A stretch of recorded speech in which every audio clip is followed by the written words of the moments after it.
I'm really upset, chat. I don't know how I did it, but when I put these socks on, there wasn't a gigantic hole in the bottom of the. There are now. What the actual fuck? My shoe tore a hole. Like a significant fucking hole in my sock. Damn it. I was wandering around. I'm like, why does my toe feel? Because, like, I have hardwood floors and it's winter, so the floor is cold. I'm like, is my. Dude. Yeah. I go through socks really quick. It's like a weird thing about me. So I'm flat-footed, like born flat-footed, not collapsed arches, right? I do get quality socks. Um Although looking at them you wouldn't think they were, but trust me, I even bought like Dickies brand Tough socks to see if those last. They don't. They're just less comfortable. So my toes lift when I walk because I'm naturally flat-footed. So if I have a pair of shoes with a soft toe, I will carve a hole in the toe after a month of use, even nice shoes. So I've gone through $100, $200 Adidas, Nikes, and things like that. So the solution for a long time was getting the cheapest shoes I could get. Because it's like, well, if I'm going to tear up shoes, then paying $10 for a pair of shoes once a month beats spending $100 a month on, you know what I mean? Well, then I figured out that my boots didn't do it, which they're made of solid leather. And steel toes obviously didn't do it. So I started buying sneakers with steel toes, which makes sense anyway because I work a lot. So having something that's pretty good and insulated, that's still comfortable, skid resistant, waterproof, all that stuff's very handy.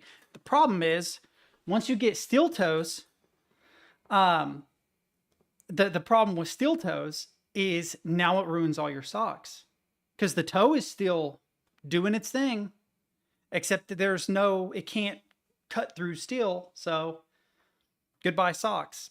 So I went through like 6 or 7 different brands of socks looking for socks that would work the best. Well, what I settled on, what actually ended up working was they have a pair of Hanes. They're like sports socks that have extra cushion. They're cushioned socks. And I don't know why, but the cushioned socks way outlive like every other pair of socks I've gotten. I've gotten like really fancy. I've gotten socks made for manual labor workers who wear steel toe shoes, like the expensive shit that you'd see like a roughneck or a rancher use. Dude, I tear through them. A cheap pair of fucking Hanes cushion socks last forever. And the cool thing is the toes aren't very elastic, which sounds weird. The reason why that's important is when you tear a hole in them, I can sew. So I just darn my socks. I just fix them. So my socks actually last way longer now because I repair my own socks until I get a hole so big I can put my finger through it, at which point it's like, well, there goes a sock. Fuck. Because if you lose one sock, you've lost a pair. It's kind of how it works. You always got to lose socks somewhere. I've thought of all sorts of stuff, dude. I seriously considered designing a 3D printed insert made out of a soft rubber material that people could put in their shoes in order to protect their socks and shoes. Like it occurred to me like I should make this a thing. Like I could easily make a mold of my toes, sell them on eBay to some pervert and use that money then to come up with an invention. The problem is you're taking high risks when you work on your feet a lot. So what I mean by that is even getting like a new pair of shoes, you just pray that you don't fuck your feet up. For instance, when I got a new pair of shoes, I took the old shoes with me to work because I was afraid if these fuck my feet up, if they hurt, if they're uncomfortable, I'm going to be stuck in them for 2 days flat with no option. So I took my old shoes with me. So I actually have a pair of fairly new shoes that I can't wear them. They're not bad. They're also steel toe.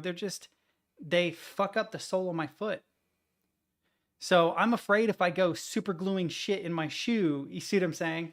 Also, really the only thing that gets hurt now is the sock. I wear the shoes out until they're genuinely wore out. It depends. It depends on the shoe. It really does. So I got a new pair of shoes. The shoes fucked my feet up. So I got insoles and they didn't do anything. And I got like the really nice high-end gel insoles that you cut to fit your shoe. I did all of that. And the insoles felt good, but it didn't do enough to fix the profile of the shoe because I'm flat-footed. So like, you've got your foot, right? When you're flat-footed, the ball of your foot actually touches the ground. So if you wear shoes with too high an arch, you're actually forcing your foot to bend more than it would naturally. Now, if you've got collapsed arches, this will work. Like this will work for you.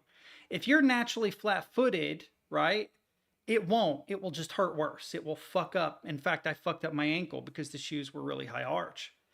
So what you try to do is you try to get something that has almost no arch, and then you get the gel insert to add into it. And so in my case, I'm either bent too much like this, or I actually bend backwards. And when I bend backwards, oh my God, I'm going to show my foot on screen.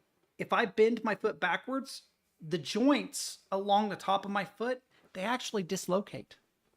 You can hear them, they crack. And you can hear them as I walk. Crack, crack, crack. Dude, you want to talk about pain? Try walking 10 miles with your fucking joints all fucked up in your foot. Not fun, man. I need to go to a podiatrist, right? Pediatrician is the kid, right? So podiatrist. Yeah, I need to go to a podiatrist. Need to go to a foot doctor, not a kid doctor. So there are like a handful of shoes I've kind of gotten used to and I wear all the time. I wear work shoes in my casual because it prevents my feet from hurting. I can walk a long fucking way if I've got good shoes. If I got shit shoes, I might as well take them off. In fact, if I had to do like a 10-mile hike and the choice was, okay, wear these shoes that are going to fuck up your joints or go barefoot, I would go barefoot. I would much rather cut up my feet than fuck up my joints. I know that sounds stupid, but it actually isn't. Like one feels like it's doing permanent damage. The other is like, oh, this is inconvenient and painful.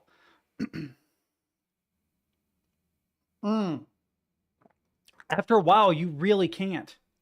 And what gets me is I actually have a lot of stamina when it comes to walking because I've spent my whole life hiking. I've lived in rural places. Even me now, overweight, you tell me, okay, I need you to walk, 20 miles that direction. To put that in perspective, 10 miles is 1.6 kilometers, so 32 kilometers. Tell me, hey, I need you to walk 32 kilometers that direction. My feet will hurt before I'm ever even close to being tired. I know I've done it before. I got stranded one time and walked like 18 miles in a day. And it was another one of those cases where like my feet hurt, but I was fine. Back to, that depends though. Even ground, my back is fine. It's going downhill. Going uphill doesn't really bother my back. Going downhill a really long way fucks my back up. I can't stand it.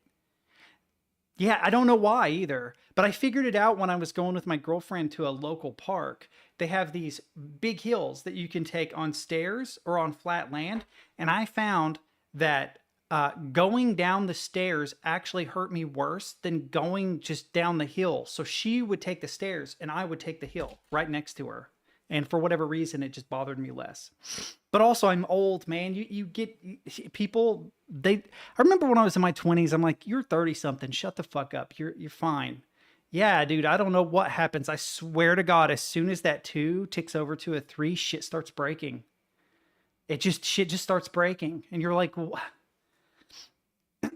there are so many times I've hurt myself doing something I could have done when I was 18 years old without even thinking about it. It's like, you motherfucker. Now, to be fair, my right foot is also fucked up because I'm pretty sure I broke it doing karate with my friend in the living room when I was like 16. I went to go give him a thigh check with a kick, and he instinctively brought his shin up. And so the top of my foot hit his shin and my foot folded. And it felt like it clapped.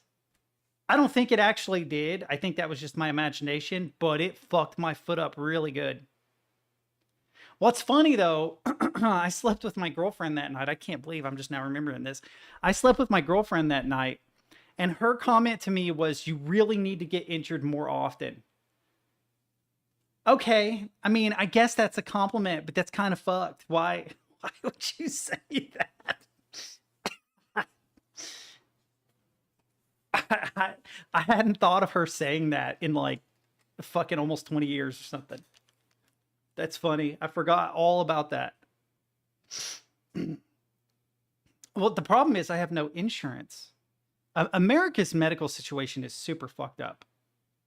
Like, you're not going to get me to like, hey, Luigi Mangione. You're just not. I'm sorry. Like, severe stomach issues, complications to the COVID vaccine, fucked up feet, much more pressing health issues I don't talk about on stream that I need to go to a doctor for and cannot. And I'm getting into this situation where I'm going to have an obvious pre-existing condition, which is going to get me kicked from insurance plans. So even when I do get to a point where I could maybe get insurance, it will be too late.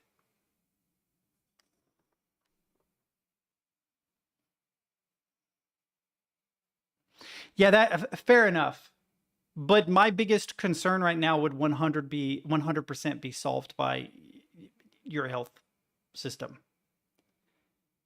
But then again, also, if I got into a serious accident, it probably wouldn't be. I don't know. But yeah, it's a nightmare. I feel like we should just compromise somewhere. Jesus Christ. It doesn't have to be full socialized medical care. We can have some combination of the two, and we just don't do it. And what's also really fucked up about insurance in the United States, someone brought this up to me recently. I think they saw a meme or something. And they were talking about how fucked up it is in the United States that we have tiers of plans. And like that never occurred to me before. But we do. We have like the bronze plan, the silver plan, the gold plan, the platinum plan. You know what I mean? And it's like, it's a caste system. How poor are you? Based on how poor you are, what level of care can you expect? Sorry, sir, you got the bronze plan. It's like, fuck, I never thought about that. That's kind of super fucked up.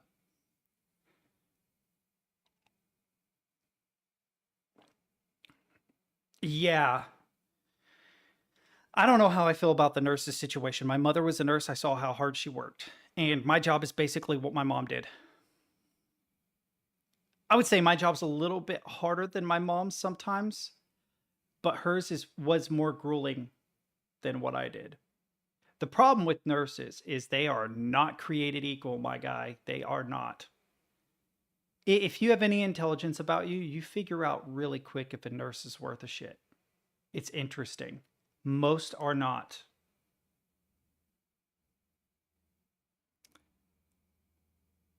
Yeah, that's what my mom made before she retired. If I remember right, she was making 1,600 a paycheck before she retired. Now this would have been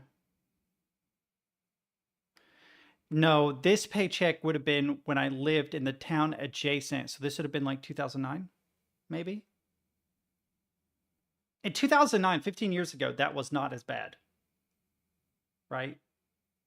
36K a year 15 years ago was a lot better than that now, because that's about what I make now. It's not good. To put it in perspective, 2-story house with the kid, bills paid. 1-bedroom apartment, no insurance, no kids, can't afford any of that shit. So that's interesting how inflation has really fucked. Well, I'm sure it's fucked the world, but it's definitely fucked the United States. Man, I really wonder where the world is going to go. This idea that we're going to take Canada by military force is so ridiculous, though. That's not going to happen. Or Greenland either. Like, no. That's just not going to happen. Will they, like, find a way to take Greenland? Probably. But we're not going to go to war with Denmark. That's just some fucking weird fear mongering. It doesn't help that the president of the US won't be clear on anything, and he's basically the shit poster in chief. That really doesn't fucking help. But there's no way that we're gonna end up in a military altercation with Denmark over Greenland. And it's also really weird, the right's fascination with Greenland. Like, I get that it's good from a military standpoint, right? It is really good from a military standpoint because it helps to create a barrier between you and Russia, the US and Russia, especially if we take Canada, the 51st state. Am I right? Am I right? You know, we get Greenland and Canada. We're officially the largest country by land size in the world, and basically impenetrable. Impregnable is the word I was going to go for. But it's just so fucking wacky and silly and stupid. Like, a part of me is like, oh, haha, this is actually kind of funny. But the right's fascination with taking Greenland makes no sense. They're like, fuck yeah, we'll take Greenland. We'll take it by force if we have to. I've actually seen these comments from right-leaning people. And, to be fair, like, really far right-leaning people, you know, you'd call them like alt-right. The more moderate conservatives are like, this is all stupid, which it is. You know what I mean? Like, they recognize that it's just all so fucking dumb. It's just so stupid. But that whole thing is just so silly. But I will say that Trump was right about one thing, which is that we really need to bring back automobile manufacturing to the United States. Importing 20% of our cars from Canada is only beneficial for Canada. It's not really beneficial for us. Especially when you look at cities that got rid of their manufacturing and you see how poor that turned out. I'm like, no hate, Detroit, but damn, it's not looking good. You know, those used to be like economic hubs in the United States. The quality of life there was fucking immense compared to the surrounding region because of automobile manufacturing. And it would make sense to bring automobile manufacturing back to the United States. I think it would cost a lot initially, and the vehicles might actually cost more over the long term because they're American made. But I still think it would be beneficial to do that.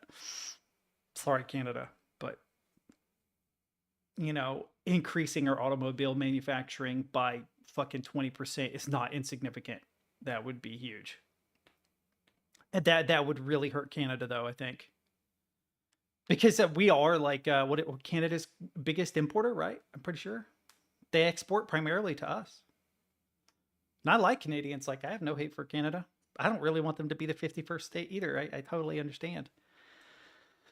I don't know how all that's going to play out. This is literally Fallout World, chat. This is Fallout World. This is Fallout World. Do you remember the invasion of Canada in 2026 or whatever was in Fallout? That was the thing. I'm pretty sure that was the thing. I'm not even a big Fallout guy, and I was like, why does this sound familiar? Oh yeah, Fallout hang on, invasion of Canada. Oh, Canada. Fallout Wiki, United States annexation of Canada. Yeah, it says eventually incorporated Canadian provinces as U.S. territories beginning in 2072 through 2077. Sorry, the fucking cyberpunk music popped in my head. My bad. The primary reason for the annexation were Canada's natural resources considered vital to American military effort in the Sino-American War. That is actually fucking incredibly apt. There are a lot of natural resources in Canada. And if you think America won't, invade a place because they have resources, I mean, look at all of the Middle East. Fuck, I don't know. I mean, realistically, we won't. And the big reason why we won't, it has to do with soldiers. It would be really, really, really hard to convince a Marine to go kill Canadians. You know what I mean? I know it sounds awful, but the US military, at least in the past, had this habit of othering the nation we were going to war with.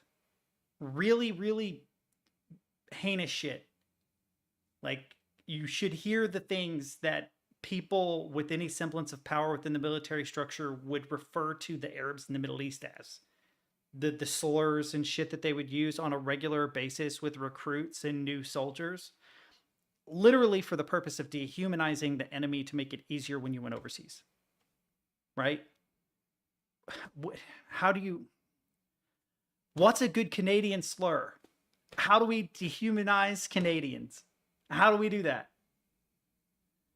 Those maple leaf loving, syrup juggling assholes. Like, what do we say? What do we call them? Fuck you, maple syrup eater. Da da da da da. Like, what? What are we gonna?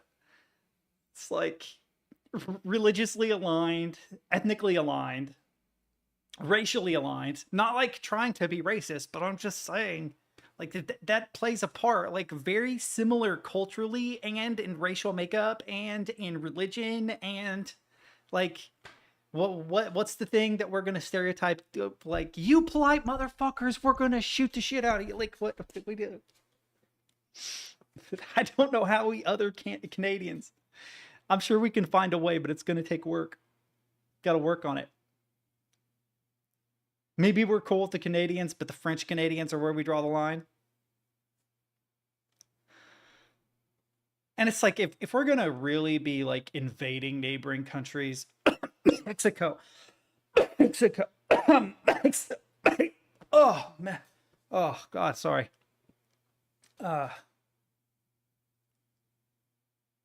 Makes way more sense. I mean, you could stop the drug trade, right? Effectively, because instead of having like this really long border that you have to stop smugglers from crossing, you could drastically shrink the border region that you need to protect. Technically, you would be increasing the probability of drugs coming by sea, right? But I'm just saying, like, it seems like that would be the more,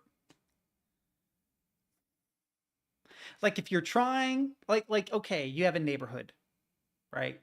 You live in the middle of two other houses. You've got one really, really polite house that smells vaguely of pancakes, right? And then you've got one other house, right? That most of them are polite, but there are these shady dudes that keep going in and out of the basement at night.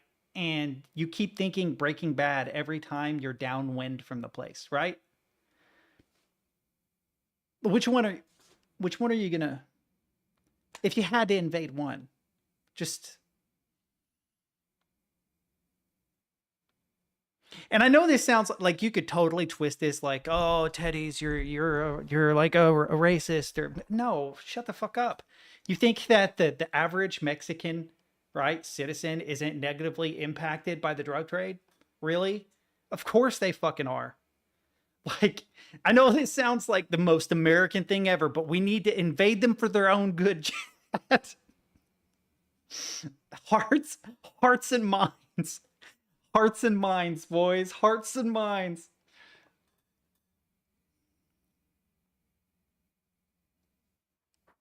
Oh, you definitely should just fuck up and see what happens. Always. That's always what you do. That's always the option. That's what you do. I am so tired, by the way, chat. I'm sorry. I am trying. I have drank a lot of caffeine.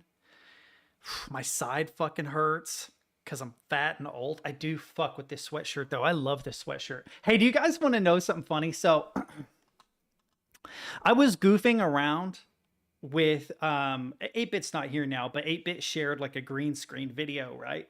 So I put the green screen video in OBS just for later use. I didn't add a hotkey or anything. Well, I figured out that when you turn it on, right, if you turn it on, it will play once, then it'll disappear. But when you go back to the scene, it will replay again. And so I looked like shit. Whenever I first opened OBS, I realized I went to the store. I had like a thick fucking 5 o'clock shadow. I looked like Grizzly Adams or some shit. My eyes were all sunken. I'm fucking tired. I'm like hunched over. Like literally the first thing you see when you open OBS was me like this. Right? So I look like this. I open up OBS, it's this scene, and the very first thing that happens is this. And I just start fucking dying laughing. I just started fucking rolling. I'm like, oh shit, I forgot I put that in there. Because it was so perfect. It was so perfect. I was like, what are the So yeah, it turns out if you turn this on, right, it'll play. It turns out it restarts after you change scenes. So if I change this scene, it's gone, right? But what happens if I go back? Oh no, there it is again. And it doesn't matter the scene.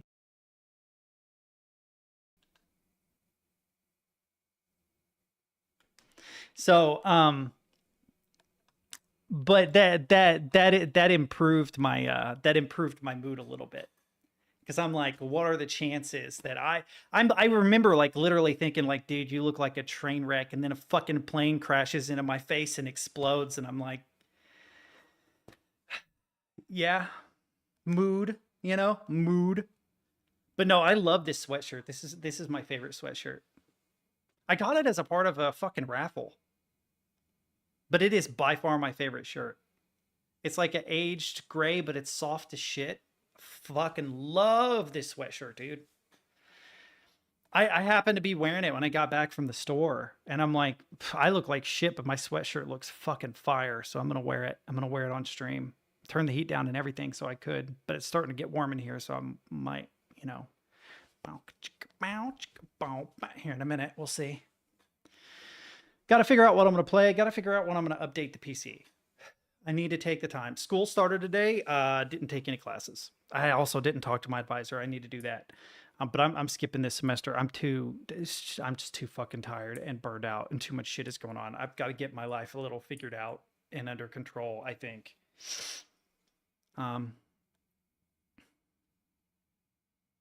Is that a thing? Really? Oh, that's cool. Yeah, hang on. You know what? It is warm in here. I love this sweatshirt, but I'm going to take it off, and I'm not going to take it off in front of you guys because I'm definitely going to have a nip slip, and you don't want to see that. I just trust me. Oh, fuck, my foot hurts. Jesus Christ. Jesus Christ, what did I do to my foot? Why did it hurt me?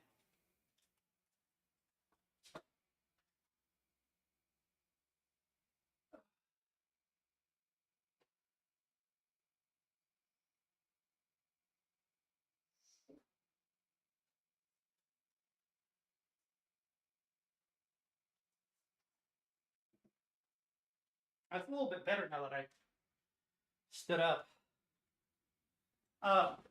Yeah, I've been doing a lot of music. Just about deep throated my microphone. I've been doing a lot of music stuff in my free time. Like, way more than I should. I've been kind of obsessing over it.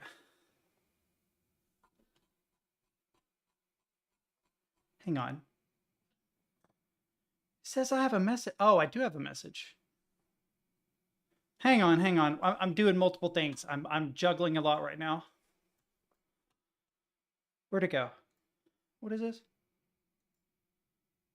Is this the cyberpunk mute? Hang on.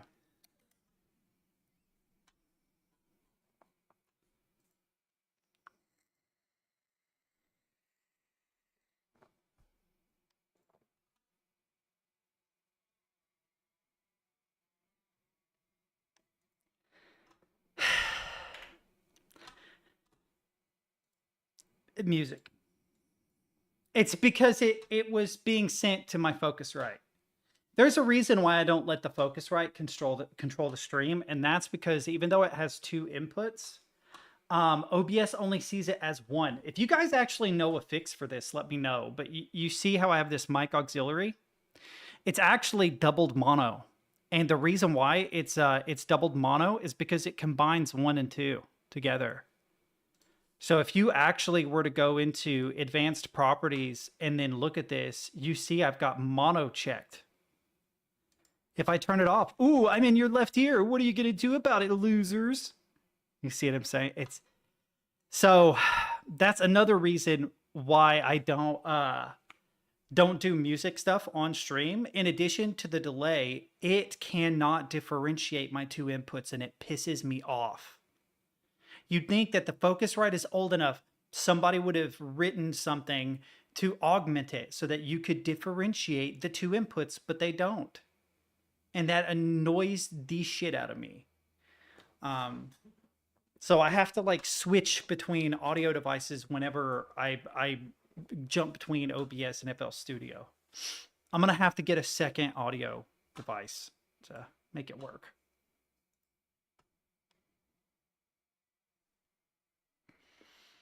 Man, I fuck with Cyberpunk. I'm gonna go back and do another playthrough soon. One of my favorite games of all time. I don't care what anybody says. I enjoyed the shit out of it. Yeah, I never finished it. I gotta beat the game. I ended up going on all these side quests and like really fucking soaking in the lore. And I'm just like, fuck. But I ran out of space. That's why I gotta do the update on my machine.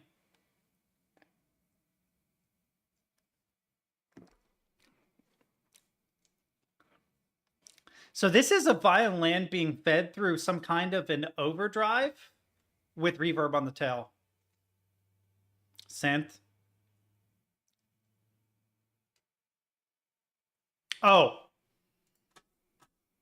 That's because I also have to update it in OBS after I switch my devices. I have to go in here, I have to go to properties, and I have to turn it off of default to Logitech. Here, listen to this violin. This violin sounds cool. It might be an electric violin, but it's being fed through some kind of an overdrive with reverb on the other end, but it doesn't have cabinet noise, so they're not running it through a traditional like amplifier speaker cabinet combo, I don't think. Dude, when the synth mirrors the chord progression or the melody, so the synth mirrors the melody and then there's like a low-pitched arp that comes underneath, actually kind of fire. I was like, oh shit, that's actually not bad. Bam, bam, bam, bam. And the bass line is so simple, it's just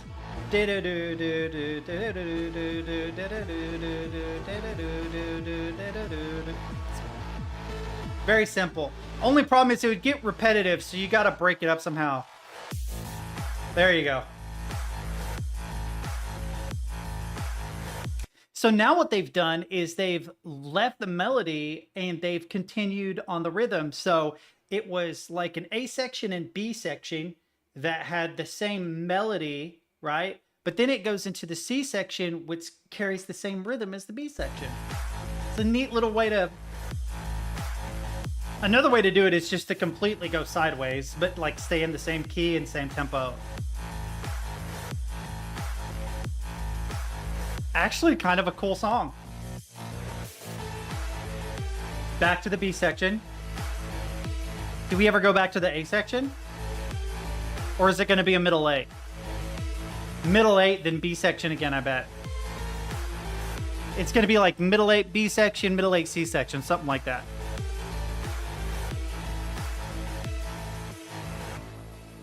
Middle 8. Really, really empty.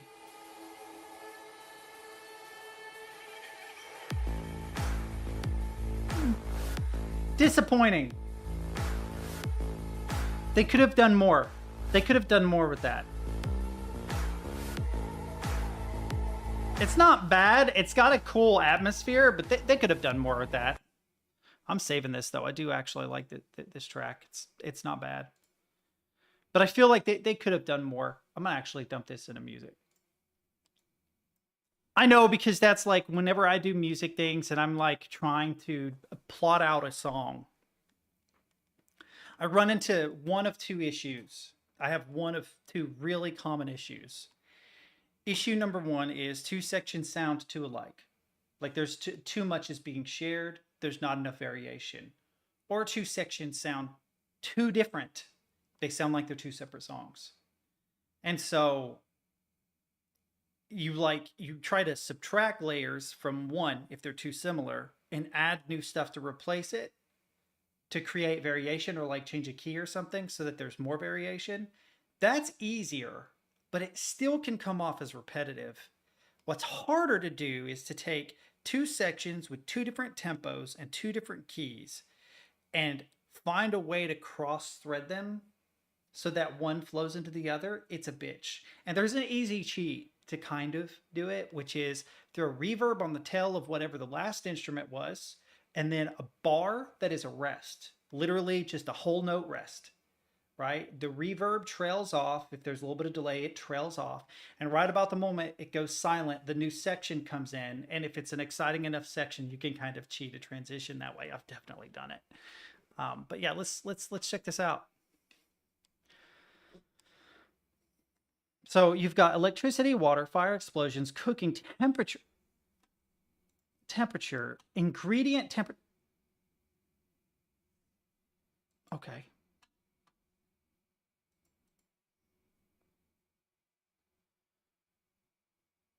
Oh, Steam.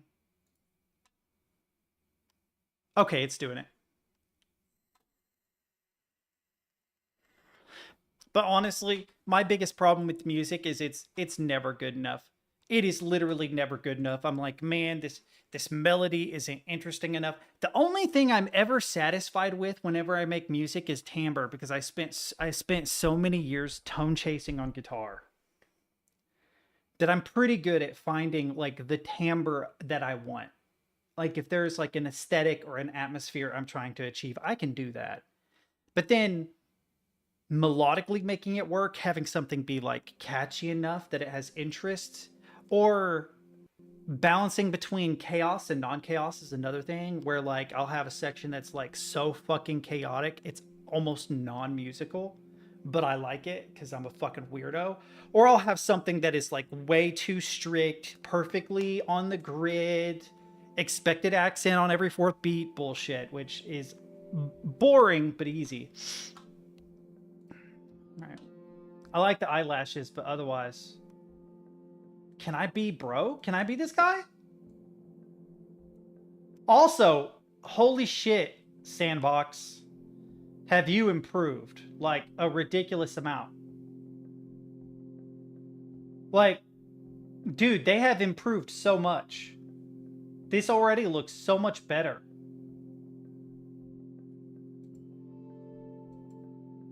Look at bro's fucking shagrut. What?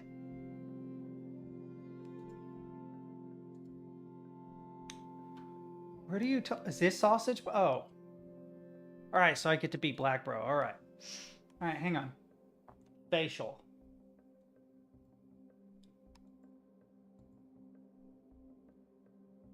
It's sad that they don't have anything that looks like me at all. Wow, the facial hair looks terrible.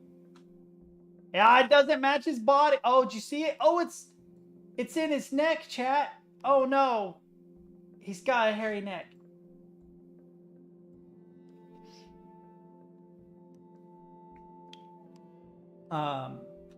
We'll deal with that later. Can we pick like a color or anything? Black. Not for the sausage, asshole. For this dude.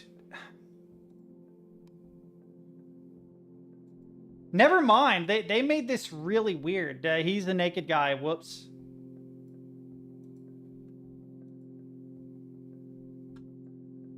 Yeah, how do I... There we go. See, and now he doesn't have a beard at all. Why? Everything works but him. What? I can give him a mustache, but then if I change the color, it'll only change on this dude. See? Y'all have got to work on that. That's actually a bummer. Because I feel like I can't edit my regular dude. I can't edit my regular dude. Revert. Back. Again with sausage mode, change. Okay. Is that black? Okay, he looks a little weird in the face, but sure. What is that meant? Okay, it just didn't load. Medium hair. I give him pigtails or make him bald. Short hair. I feel like the short hair fits him a little better. But no, we're gonna go with the dreads. Hat.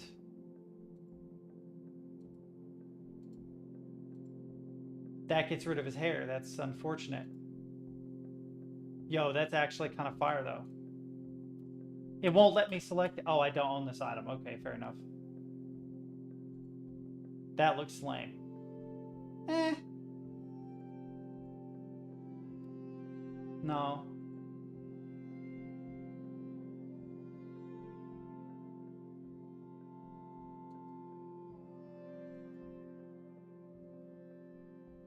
Yeah, we'll go with that. Can we put a shirt on him too, though, please?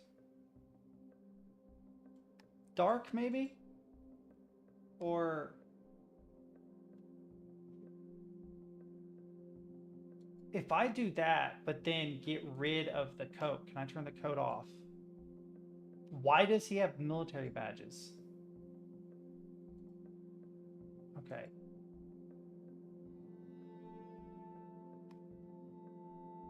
That actually works on him, but apparently the spacesuit does not, although the spacesuit does look fire. Nah, he doesn't look right with gloves. Bottoms, though. Shorts, no. Trousers, please. Got like a black dress pant. Yeah. Brown kind of works for him too. Hang on, Chad. I'm working. I think I'm gonna go with brown. We have footwear.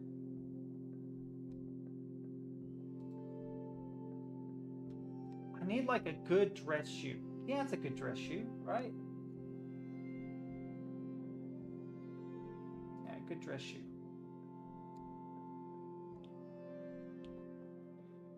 I kind of like the black guy. I'm not gonna lie. Facial? No thanks. I don't need a facial. I'm good.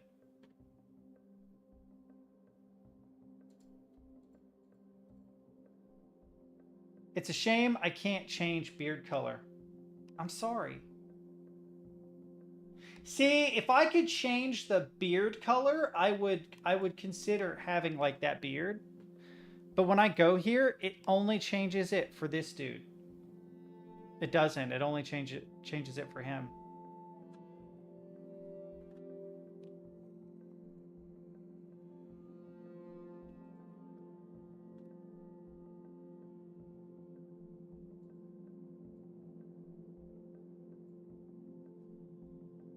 Let's see what happens if I leave. Oh, it does if I leave, but man, does that facial hair look awful on him. Okay, so yeah, okay. Fair enough. Maybe a mustache or like a big, no, it's got to be simple. It's got, yeah, something simple like that. And then dark. And then save changes. And then get out of sausage mode. Man, hang on. Well, another thing I could do is that having pitch black is actually not natural. Right? So like a lighter brownish color, that's too light. Something like this maybe would work a little bit better as well. Save changes back. See, now it already looks a lot better because it's a lot more like a natural hair color. All right, so we're on borderless. We got VSync off. Anti-aliasing 8x. Save changes.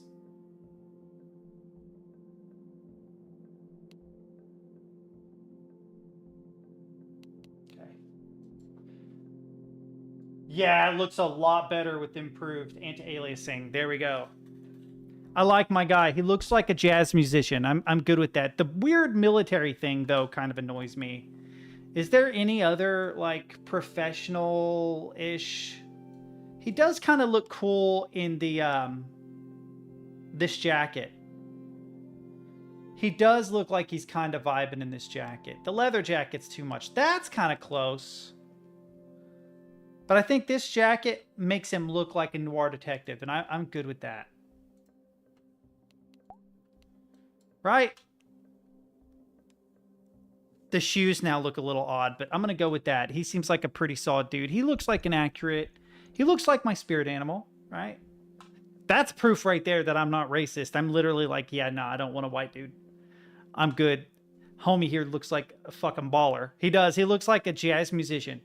You know what I mean? I'm down with that. You know who he reminds me of? I don't know why. But you ever seen the movie Collateral where Tom Cruise goes around killing people when he goes to the jazz bar? Bro feels like somebody that'd be working the piano during that movie. Please do not use that phrase again. It may be okay in South America, but in the States, that is wildly a racist way to say it. Like, wildly racist. You just summoned your inner 1940s. Thank you. Yes. Okay, listen, though. The spirit animal thing, I'm really bad at that, chat. For the longest time, you want to know who I said my spirit animal was as a joke?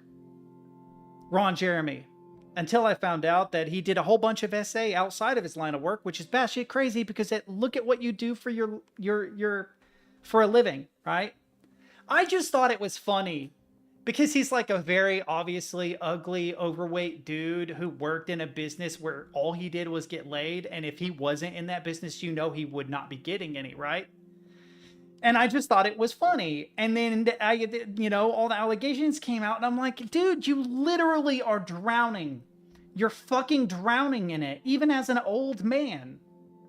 And why you of all people resort to that? Jesus fucking Christ, really? I think that when you are at that level of hedonism for so long, you start to normalize it and think that it's just normal. It's not, my guy. So the interface is way better than it used to be. Ooh, Terry Target. Drifter. Terry Merge. Okay, so is it... no, it's not a hub. Enable the work in progress tag. Okay. Ah. I guess new game. Let's see.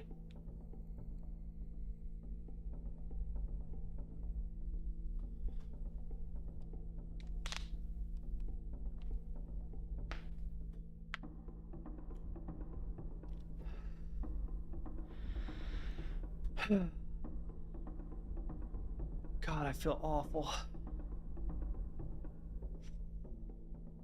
I started working on planning my 2D platformer yesterday, and unfortunately, I've already got fucking feature creep, and I haven't even made the game.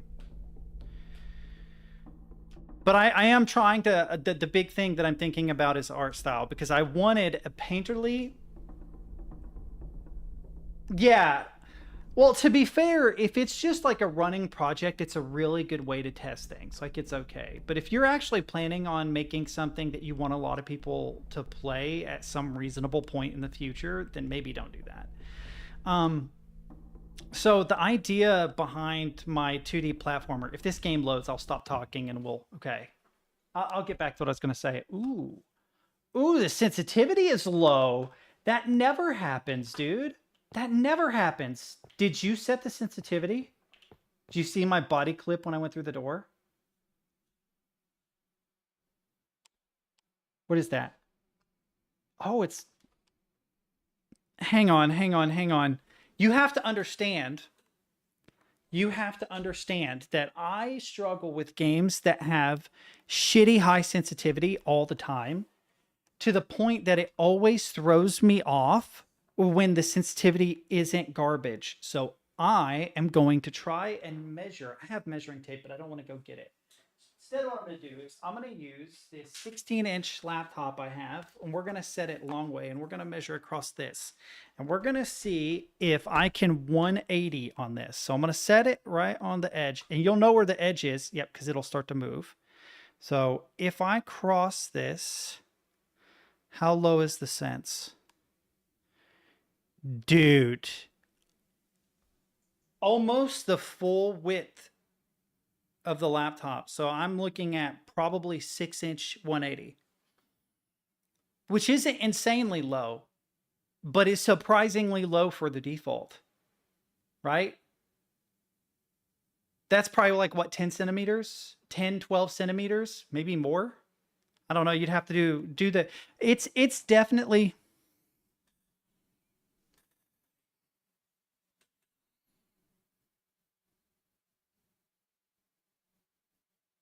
maybe 5. I don't know. I'm so glad you guys didn't see what I was doing there. There was a gag that happened off screen and you missed it. Um, yeah, like probably about a half a foot. It feels a little bit low because I'm kind of far away from the PC. Hang on. When I get up close and I actually use the full breadth, how did I get out? How do I get out of the debug panel? Uh-oh. Oh, okay. All right. All right. Okay, so we have running, no field of view change. Footsteps sound solid though. Yeah. Okay. I'm just kind of getting a feel for it. Don't worry, I'm going to play with all your things. Ooh, instant crouch.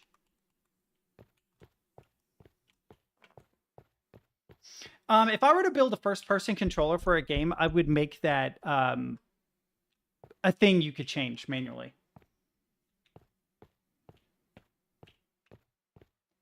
Yeah, are you trying to get it to match the body? Because if you're not, I mean, it's just linear interpolation again. Just have the camera subtract its Y value, right? Like clamp it down between current value and the preferred value. Just like the field of view thing that we did in Godot, right? But if you're trying to get it to match the animation of the character, I don't know how to do that. But the camera is not parented to the player. The internal player controller doesn't lerp. It's not. Oh. Well, then build your own controller. Can you in Sandbox? Surely you can. Really? It's hard? That kind of surprises me. I would feel like, ooh, I'd feel like it wouldn't be that bad. But what do I know? You can just fucking launch shit? Yo.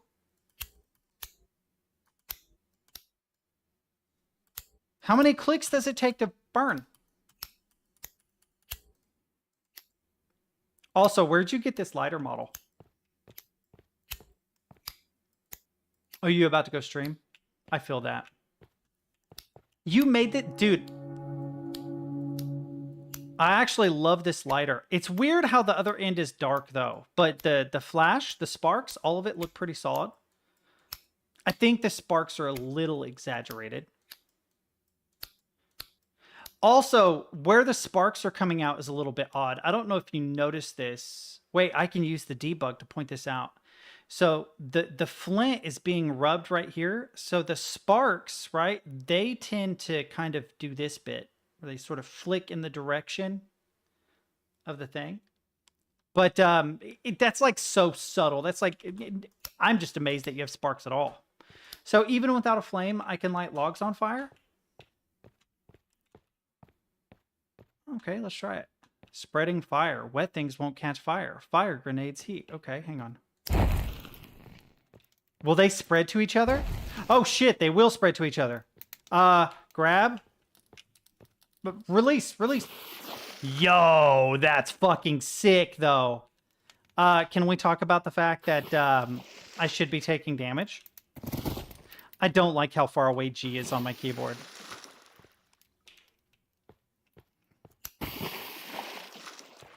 Now, if I grab... Wait a minute.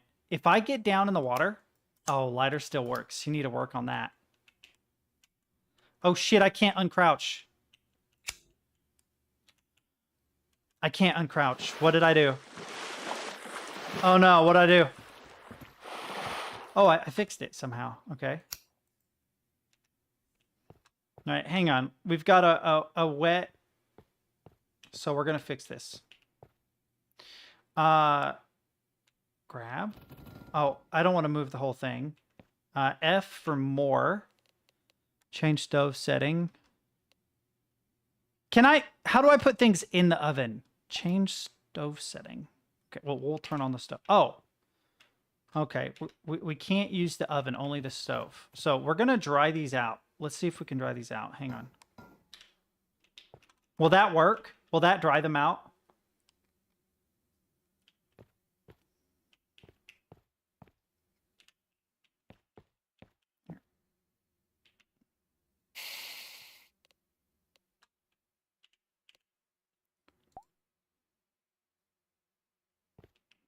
Okay. What did I throw? Oh, I threw the lighter. Whoops. I hurt myself throwing the lighter. Whoops.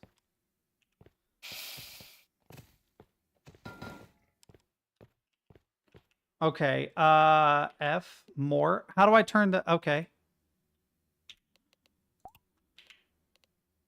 Okay, it's on 404. Oh, I can open oven. Okay.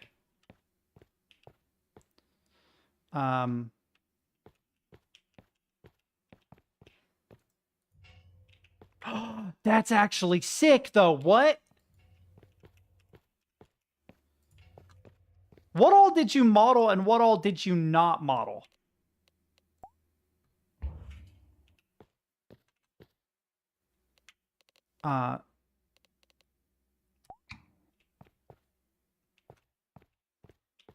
They're too big anyway. Realistically, that wouldn't work.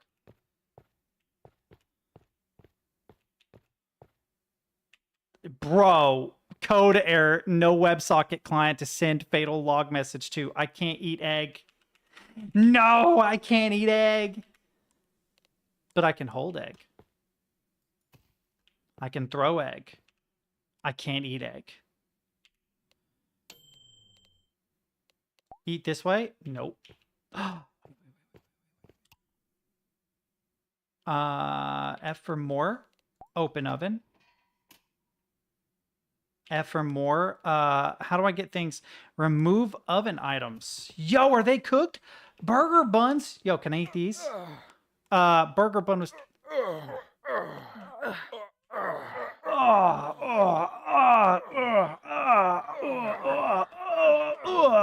I am dead. Brax made this, so he works in Sandbox. Can I restart? Yeah. So there was a tech jam where they were trying to like create realistic simulations of stuff. So he went into Sandbox and he made like working electricity, working fire. Like, you want to see me kill myself really quick? Oh, sorry, unalive myself. Unalive myself. I am so sorry. I did not.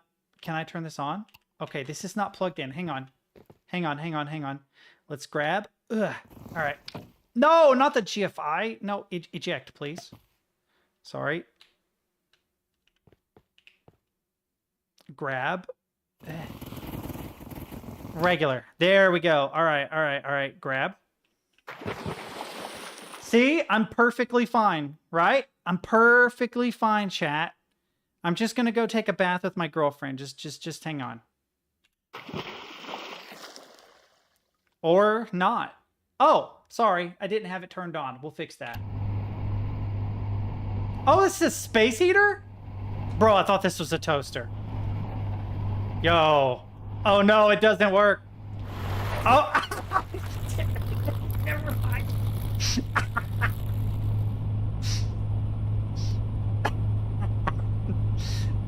It also electrifies if you jump on it.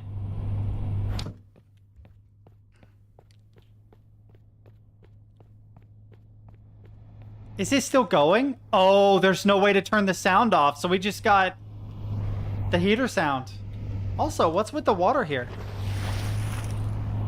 We broke the water. Check out the frosted glass, chat. Very cool.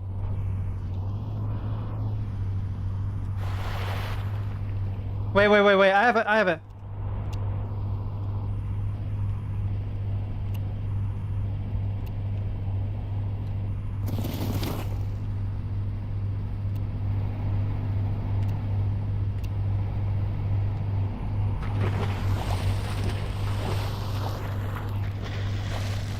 Oh, it unplugged. This is bullshit. Hang on.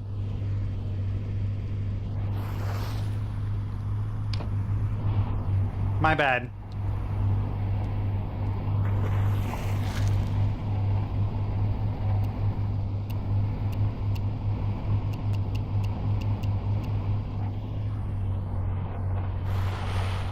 Oh well. Ooh, what is this? A mill?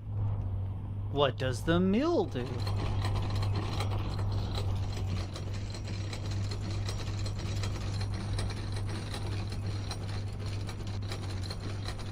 Oh, harvest.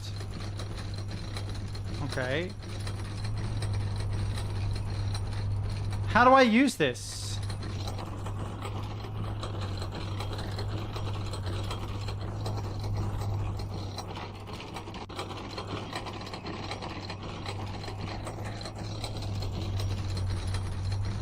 Oh, dude. Hang on. I am going to go back. Definitely thumbs up. You know what? I'll give it that too. We're definitely going to go back. I just have to get rid of the sound in the background. But dude, there's nothing at all to even remotely be ashamed of because, like, holy shit. The amount of things. Like, I haven't even... We already caught logs on fire. You should make it so that the stovetop thaws out the logs, though, if it doesn't. Unaliving yourself, surprisingly hard to do, also.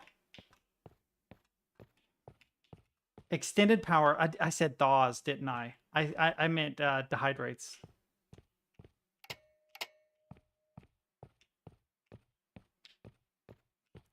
What is the difference between these? So this is outlets and fuse box, right? Sure. Right? Right. If I flipped it. Ah! All right. All right. All right. I see. Interesting. Oh, it's not on, though. F more. You actually have... Ooh. Ooh. Ooh. Boom. Okay, what can we plug into this? How far can we take this? Okay.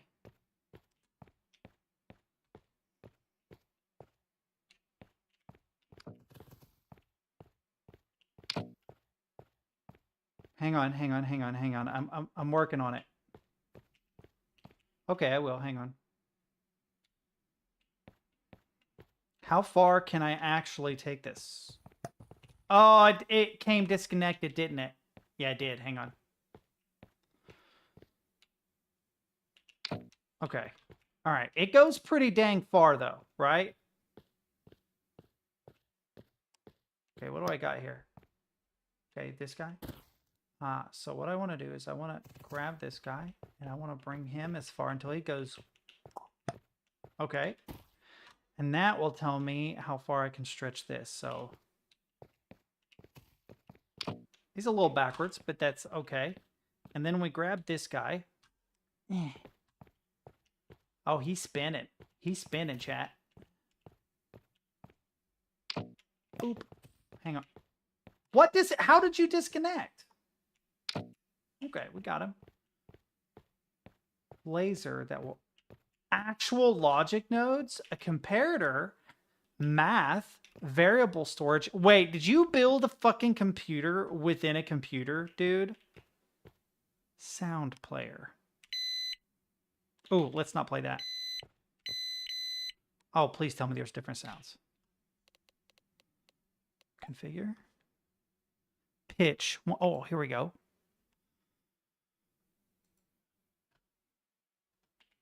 Sound URL? Hang on. I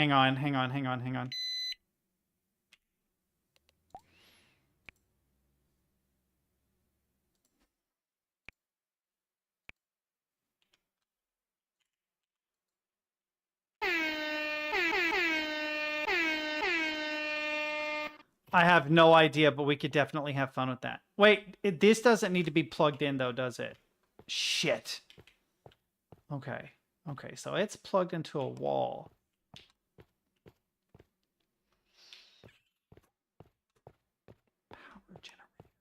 do you plug into the power generator so we can talk?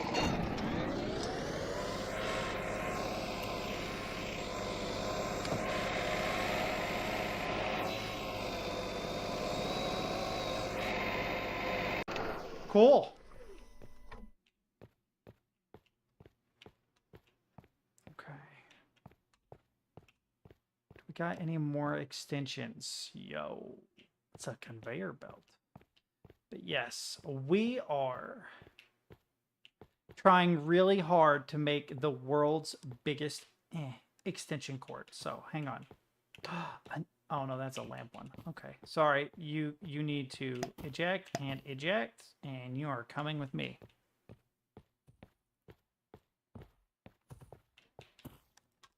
Okay, come here. Also, what's up? What's good, Captain? All right, so I'm gonna need to move a lot of this stuff. So you need to go off that way. The reason is because I've got a plan. Just trust me, chat. I've got a plan. Okay.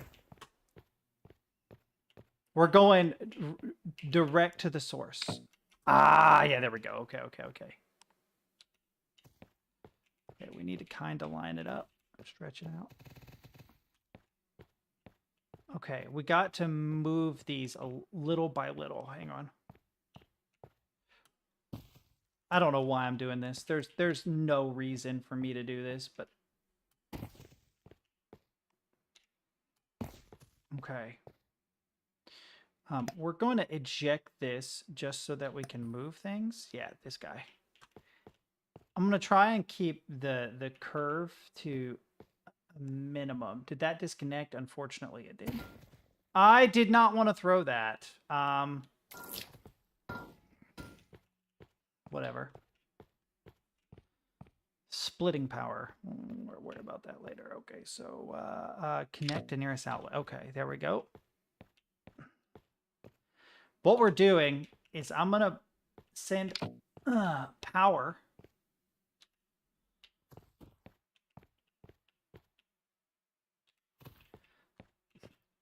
I need you to move. I'm going to send power. I will read your comments in a minute. Hang on.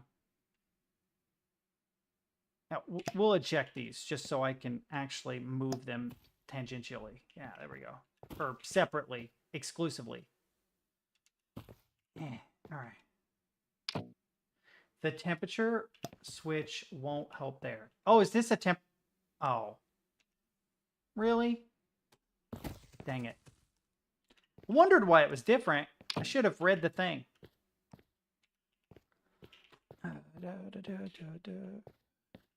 So what we're trying to do is create...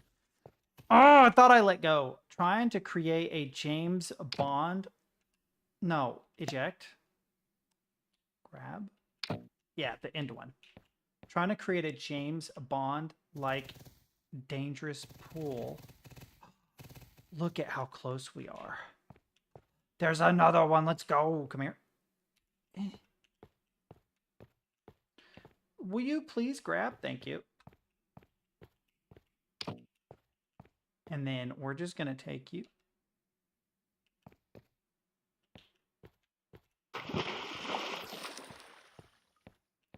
Then we're going to check that we have power.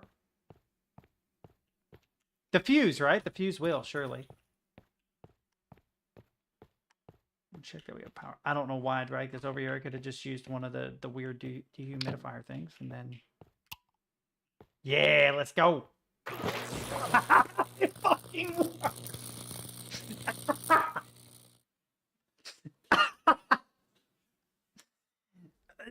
Dude.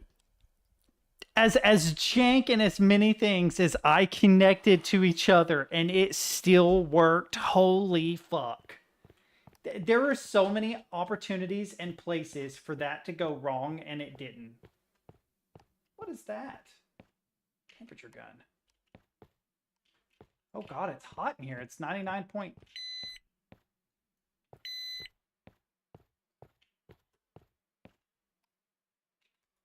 I didn't even think about that. Hang on. Temperature gun not work? It appears to be 99.9 degrees. I'm cooking some beef. It's only 99.9 degrees, but I can grab these, so we're fine. This is no longer raw beef. This is cooked beef. Hey, you know what I need? Oh my god, what does this hang on. Outer Wilds. Marshmallow music. Hang on. What is the name of that song?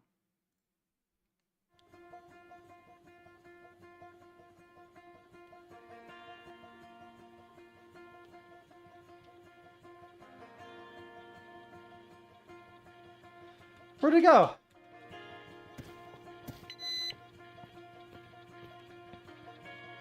Where did Sandbox go?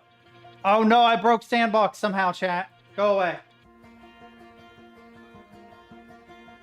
Look, I can't go to Sandbox anymore. No, we can't enjoy our lovely... Wait. Yeah. No!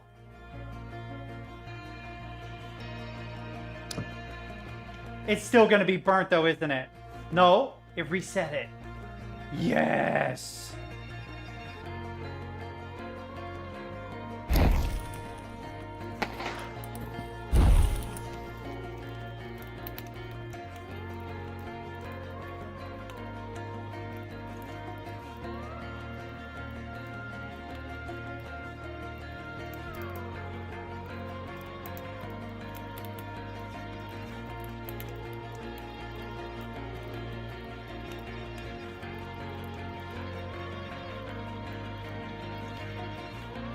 You're really not feeling the vibe, are you, Mornair?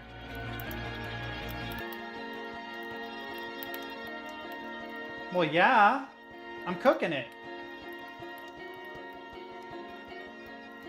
Oh, it's wrong. It's just wrong. Apparently.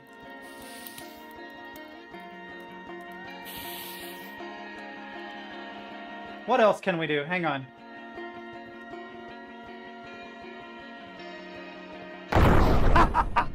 Yes, you can. You can definitely throw lighters at the gas tanks.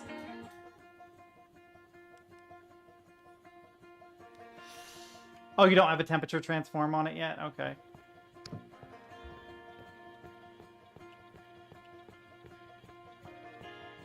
What is this guy's whole purpose? Just lighting a dark area?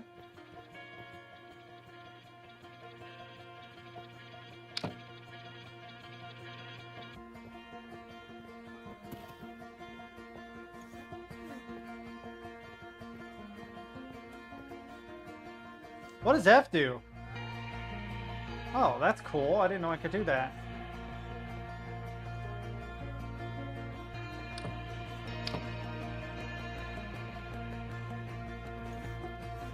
I would like to be able to pick up things a little further away. Because I keep trying to grab things and... Yeah.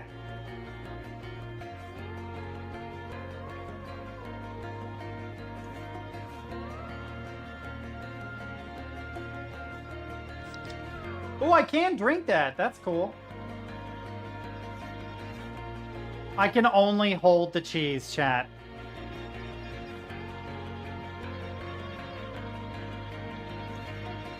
To be fair, your setup, ooh, is quite realistic.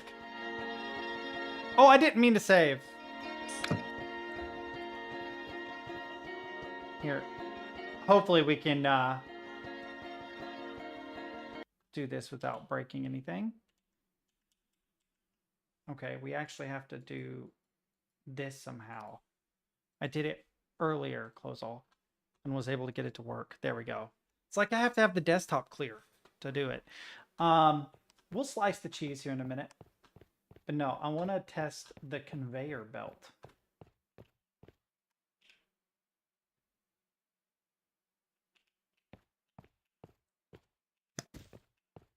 It unplugged itself.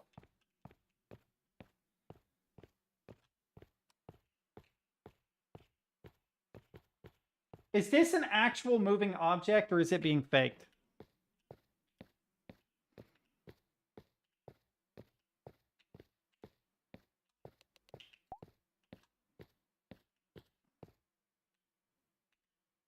Ooh, that's heckin' fast. Oh. Only 3 speeds, I guess? Yeah.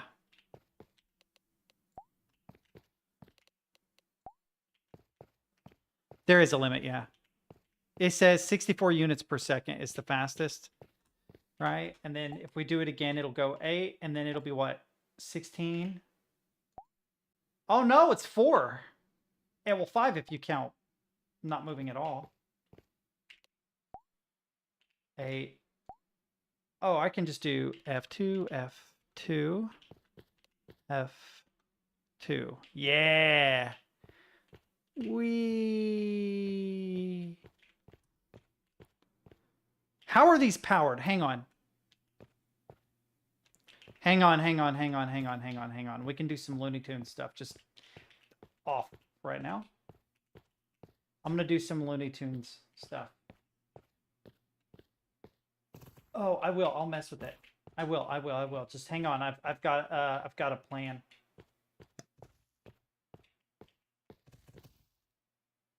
I have no idea if this will work, but if it does, it will be hilarious.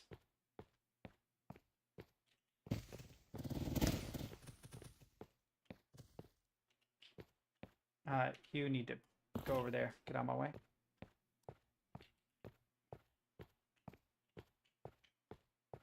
Maybe I can kill 2 birds with 1 stone. I would like a snap feature. I know that's asking a lot, but a snap feature so that I could snap it to be parallel, perpendicular, or whatever, just to make putting things places a little bit easier, you know? Yeah, that's going to be hard. I can't give you too much grief about that. I know it's a thing because even the original Subnautica didn't have that. Regular. Okay. Where'd he go? Come here. Move you over here. Oh, wait. Will this... Can I have more? Oh, wait. Does that guy not have a cable? Wait, yeah, he does. Yeah, okay. What the... Will you fuck off? Fuck off, please. Oh, no, I've got it turned around. There we go. Okay, and then release. Yeah, there we go. All right. Okay, now he's plugged in, and then I got to grab this guy. Hang on. He went through the wall, but that's all right. We don't care about that, do we? Please plug in. Why will it not plug in? He gets rejected. He gets rejected. Why? Connect to nearest outlet. Okay.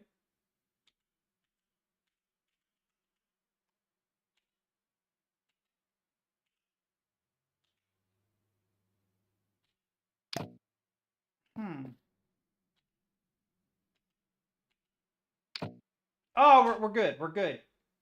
We got 3 connected, right? Okay. Okay. All right. Let's move you forward a little bit. There we go. Okay. Now we need the speaker. Hang on.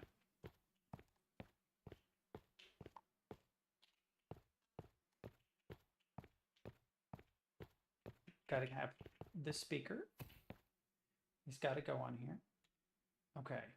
F more. Go to configure, and then the sound URL. Will it allow for Opus? I have a feeling it won't. You think so? Okay. Oh yeah, that's right. I have to minimize everything before I bring it up.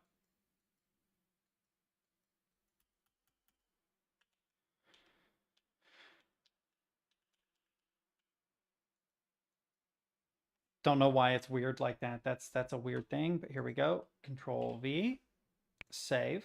Okay. Then we click out. I'll play it here in a minute. Hang on. I'm working on the world's dumbest plan. Okay. Will this work? I have no idea. So no, we need this on. We're gonna set this here. I can't remotely turn these on, so that might be problematic. I don't know. Okay. Does this support 2-player? Okay. Oh. All right. I need to go play. No, playing. Okay.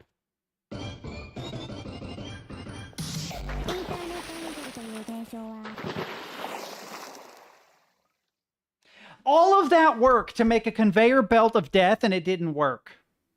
Oh.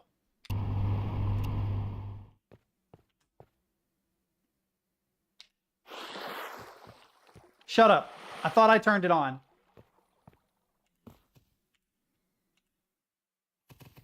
Also, hang on. This is way too fast. So, turn on. F, change speed. We want the slowest setting. F2. Okay. We'll turn this on. F2. Okay, then we're going to turn this off. We're going to turn this on. Set him on here. Okay, we need epic music. So someone get me another Opus file. I need something that is some ridiculous. Hang on. I need like a funeral march or something goofy, like an actual Opus song. Will it work for local files? Hang on. Will it work for local files? Oh shit. Okay.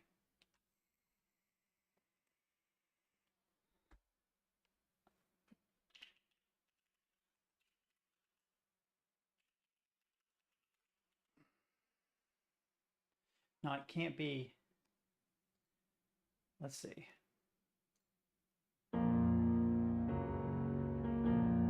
Okay. Can I need this audio files location. I don't want to open it in voice mod. But you can't. Can I inspect element? Hang on. Is there a sound file buried in this data somewhere that I can just link to directly? God, there has to be a goofy... Oh, wait.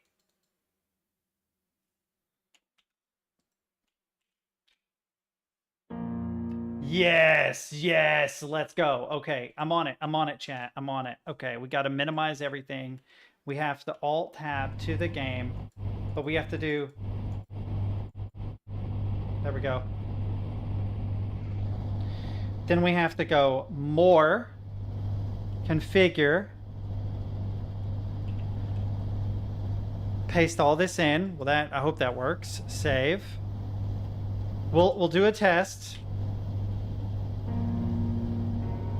Okay, we're good. All right. Play on.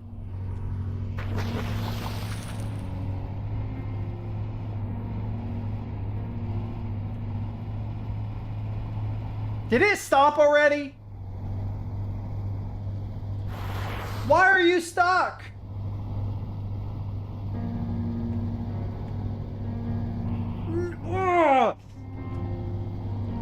What? Why? Why are you stuck? What is your dealio, yo? No, stop. Stop.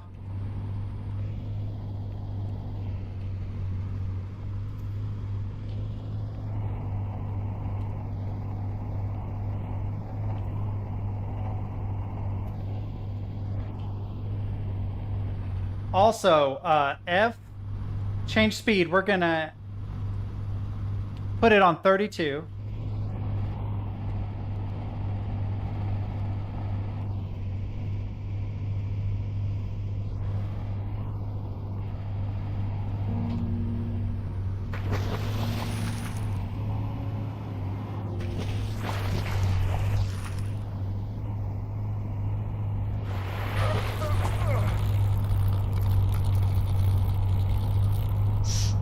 I'm disappointed.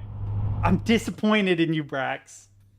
All that work for the funniest conveyor belt death ever. It didn't work. Oh, and the audio file's still being a weirdo. Hang on. None of them are plugged in. It's okay. You've done a lot of really, really cool stuff. What do these do and how do they work? Buttons, okay. A sprinkler. F and link together. Interesting. Interesting. What's this? Dumbdie.opus. Hang on.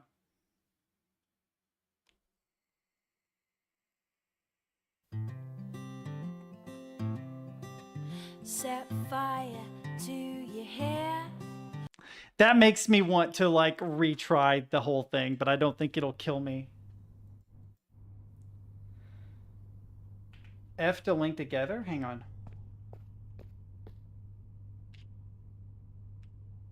To link to what though? Oh. Oh, dude, I have no idea how to use this at all, but it's cool. A cycler, so you've got loops. You've got random, you've got color, you have a delay, so like a wait. Will this kill me? No. We have LEDs that we can turn off and on. We have variable storage that currently holds the value of 0.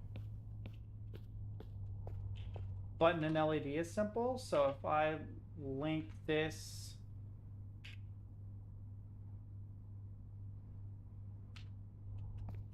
device connection canceled. Hang on.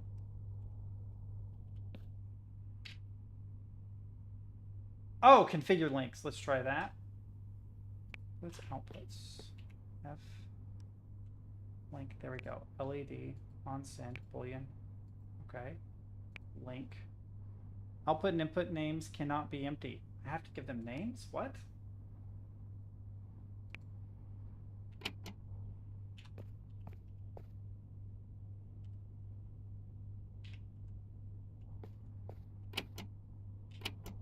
Not clear on how to use this, but I don't think it was meant to be.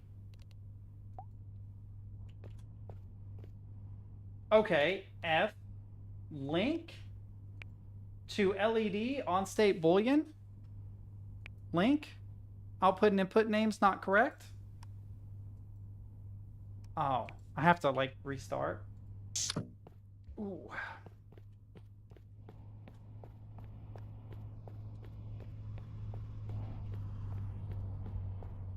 Hang on, while we're doing this.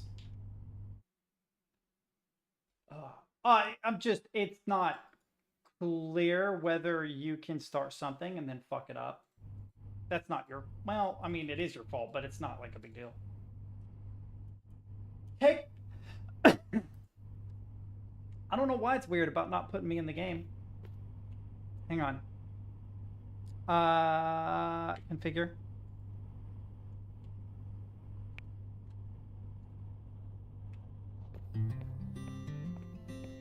So, start over. Do the button first. So, so do I link it to something like this? Use your private parts as piranha bait. Dumb ways to die. So many.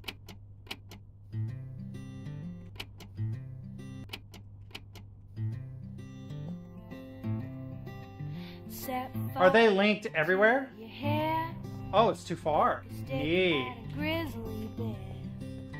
Eat medicine that's out of date. Use your private parts as piranha bait. Dumb ways to die. So many dumb ways to die. Dumb ways to die. That doesn't work because of what it is. Okay.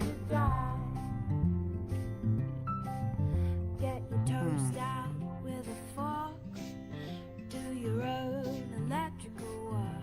Oh, so it acts like a button.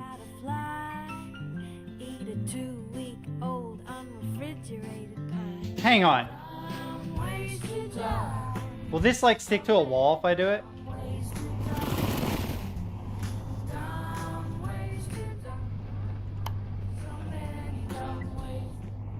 Wait a minute, wait a minute, wait a minute. Psycho killer inside. Is it possible to get objects to trip the laser? Or just people? Because now imagine my conveyor belt can... So, I could rig up a conveyor belt with a thing turned on that will electrocute me when it goes on, but it'll only trigger the music once it passes in front of the laser. I could do that. Hang on.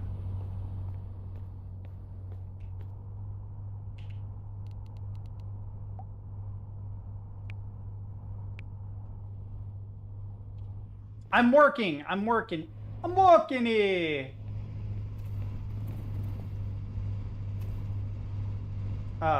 Release. E to link. Device connection. Okay, then link again. Select device to connect to. Link. There we go. Laser detector. On trigger distance. On trigger. Play. Link. So I could have it trigger itself.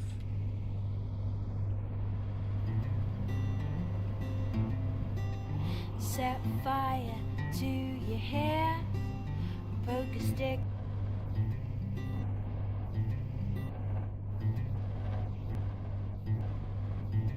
Now it's got inverse logic though. You might want to work on that. Now it... Oh no, it's just restarting it. Wait. So... Hang on. Eject. Yep, okay. Piranha bait. Dumb ways to die. I'm working on it, chat. Hang on. We're gonna quit because having the background noise of the thing playing is a little annoying. So what I'm gonna do is I'm gonna go back in, but what I'm gonna do is I will use like the... Will the lamp kill you if it goes in the water with you? Because if the lamp will kill you... Okay, lamp is a silent way to do this. Anything electric. Okay. Let's see if it's more consistent than the... What you call it. All right. Come here. Come with me. We're going to create a conveyor belt of death. Like, you cannot be on it when you grab it. Sad story. Rotate. Okay. Okay, that'll be fine. I'm going to wiggle this. I'm just going to bring it over. Okay, here. Here we go. Probably going to pull this really tight. If I can. Here, you just go there. Get out of the way. It's interesting how much trouble I have with cords in real life. And then in this game, I also still have amazing trouble with cords. Apparently, that applies to the game world as well. All right, we got to get these to line up pretty good. Because Ooh, I pressed the wrong thing. Whoops. If you don't get them to line up pretty good, things will get hung on them. So we want this close to the edge, but not the edge. I have to like rotate my player character to get the rotation right because it feels like there's like a little bit of friction. Can I push it with my bot? I cannot. Okay. Hang on.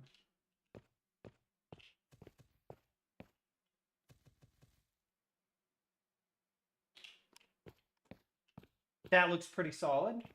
This is like wire mod, but sandbox using actual cables and stuff. Next step for Brax to make a Lua-like custom scripting language to be used with this. Oh my god. He probably...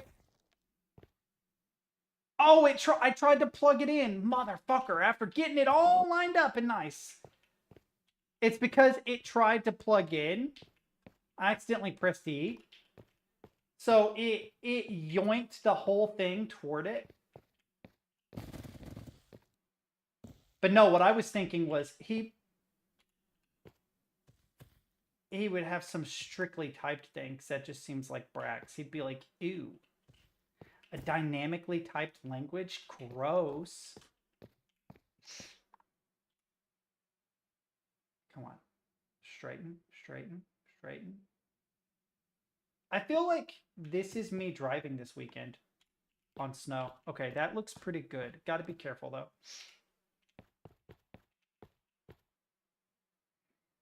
I kind of want the further things further away. So eject.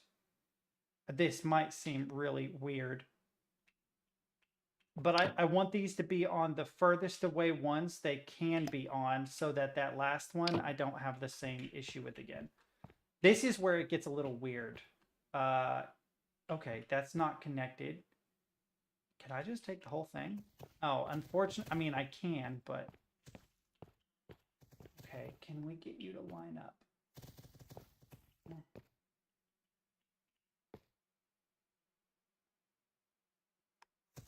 No, don't. That was the uncalled for thing. You didn't need to do that. Come here.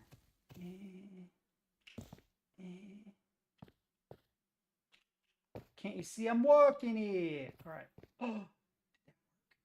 Maybe. Maybe. It's not quite as tight as I would like. Don't be weird, physics. Oh, no, it's not perfect. Shit. All right, be careful. Wait, why does the angle... That's an impossible angle. I think it's gotten rotated somewhere. I'm annoyed. Come here. Come here, you little shit. Oh, God, you can tell that this is based on source. Now I have a new problem, chat.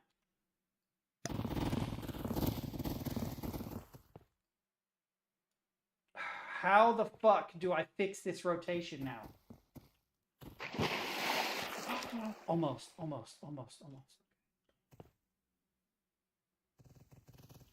Please don't be weird and build up velocity and like massively break. Okay, I think that's the best I can do. The problem is this guy, I gotta grab and boop. Okay. We're doing it. We're doing it. Will you come with me? Thank you.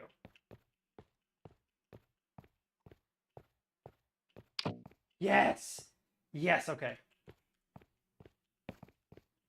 All right, we got to test something on this. Just to see that it works. Egg? No, we need something kind of square. Cheese. Oh. I need to... Oh, wait. I can't just hold it. Or I can't grab it, so that won't work. I need something kind of square that I can grab. I could use one of the speakers and then just re-grab it. Or we could just try this and see if it works. Grab. Oh no, it's again. Hang on. Put back in. Yes. Okay. We got the rotation pretty good. Oh, it's moving. Shit. I forgot. We got to turn that off.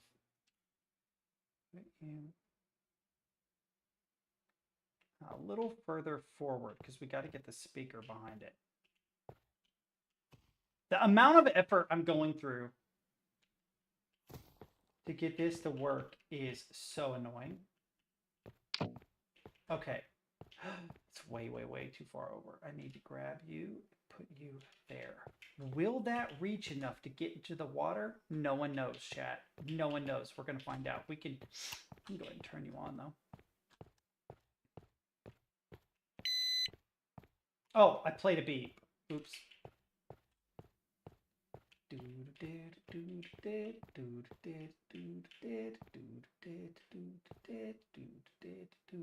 Okay. Then what we have to do is we have to configure this. We have to paste our link, right? Dumb way to die.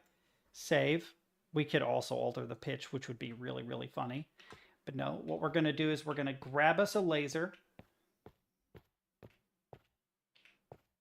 Grab. Come hither. we'll go ahead and get you kind of rotated so that you'll line up. Oh no. Oh no, I didn't think about this.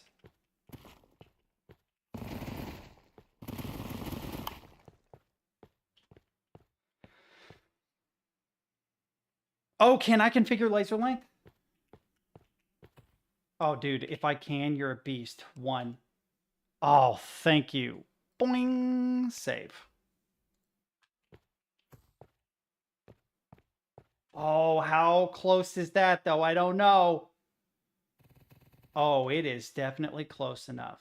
It's not low enough, though. Hang on. Grab. Yes. Yes, that may do it. Okay, okay. Then we have to do the laser first, right? Link. Link.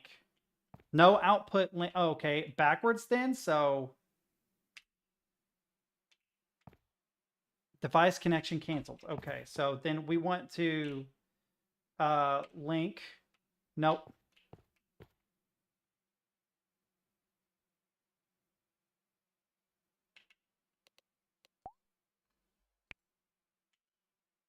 Select device to connect to. Okay. Yep. On trigger. Link.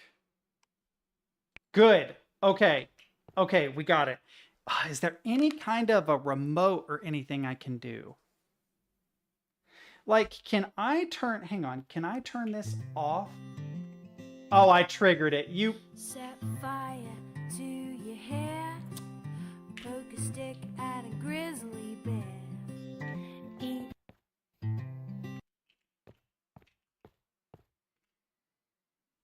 I think they're connected still. I don't know, though. We're going to find out. Ah! They definitely are. Stop.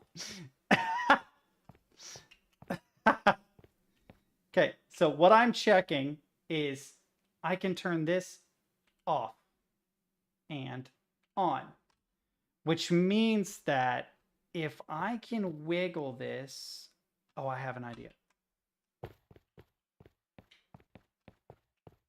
Come here.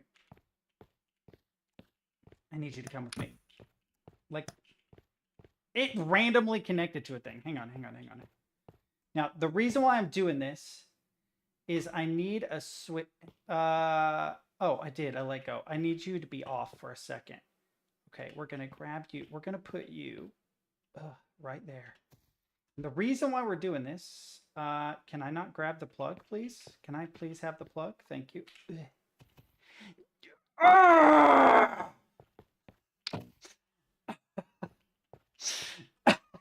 I hate it. I hate it so much. I get everything working exactly as I want it, and then something has to go nuts because physics. No, G, not F. Oh my god. Now the button, this guy right here, what he's doing is he's making a lip that's causing my character to fall over the edge. Now I can't reach it to grab.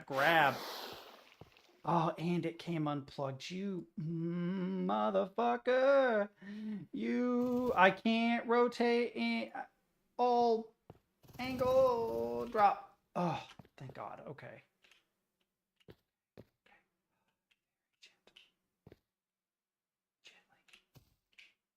Okay. Gently. Okay, here's the problem. I need it to come further. This way. Okay. Why? How did I move it? Normally it doesn't move when I touch it, but this time it did. You motherfucker. Man, we may just have to hope for the best on this one, chat. We may just have to hope for the best on this one.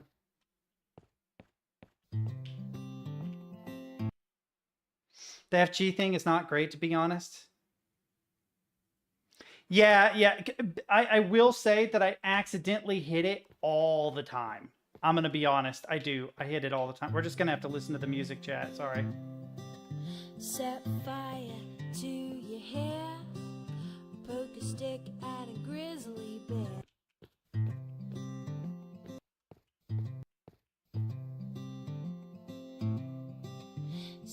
fire Okay. to your hair. Okay. Okay. Okay. Okay. Okay. Then you, nearest. You unplug. Eject.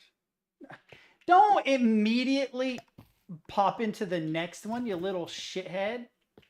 Okay, when you move over top of objects, it causes you to let go of things. That's good to know too. Okay. Yes. Okay, we got power, which means the reason why this is important is it means I can. Are these all off? They are. So if I turn this off, I can turn you on, and you on. Are they in an on state until I flip this switch? Does it still change their state, but the power is off? Or when I flip this switch, is it going to have done nothing?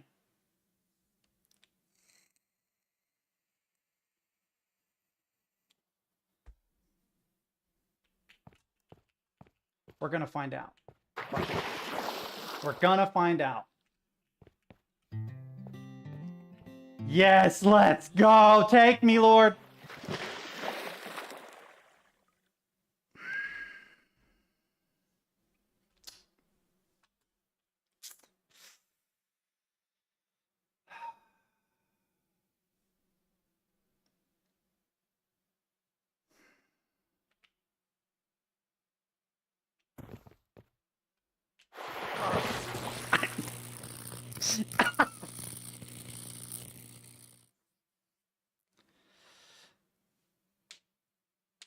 But that's the whole thing. I was creating a conveyor belt of death. It's not a conveyor belt of death if I don't watch it slowly come toward me. It's all right. Will this trigger it? Oh, device sound player is too far away. Oh, it moves it far away. So wait, it being wet is not an issue.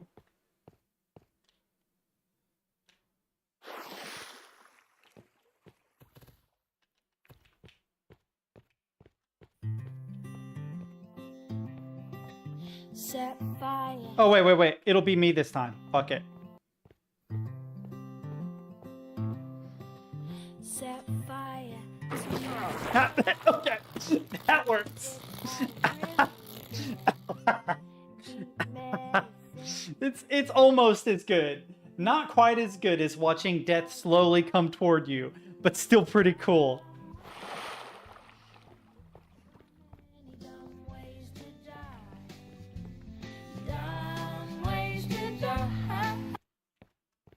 Okay, how can we make this more interesting?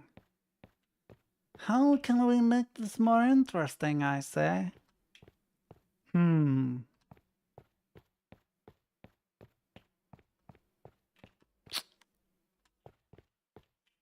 mean, I can slice cheese, I guess.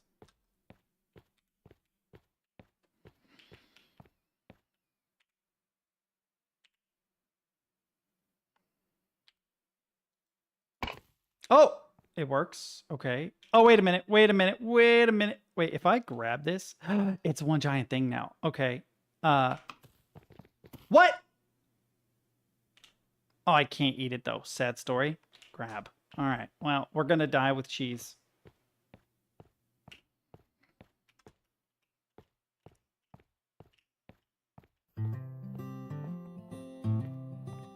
Set fire.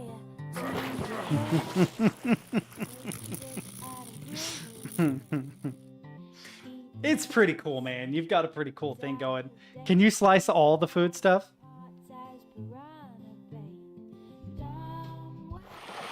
So, like, can I slice the tomato?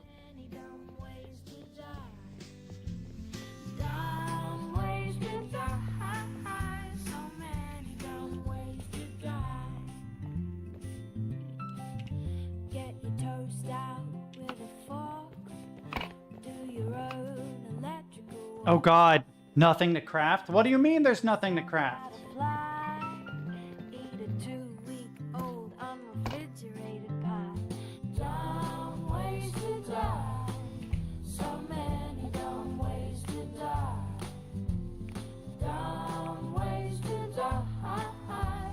You mean I can straight up make a hamburger? Invite a psycho killer inside. Bro, Scratch a drug dealer's brand new ride. we're gonna reset. You are fucking insane. Why? If you weren't kidding about the feature creep, you were like, you know what would be interesting if a person could construct a hamburger from scratch. You fucking mad lad. Who does that? All right, so I need you to walk me through how do I make the hamburger? So I'm guessing I gotta toast the buns. What the fuck is that? Yeast? You put your name on yeast? Hang on. What do we got as far as recipes? Hamburger. So I need 1 times burger bun, 1 times cooked burger patty, cheese slice, tomato slice, lettuce slice, which I don't see, and cucumber. You Swedish fuck. No one puts cucumbers on burgers. That is the most un-American thing I've ever heard of. Unless that cucumber is pickled.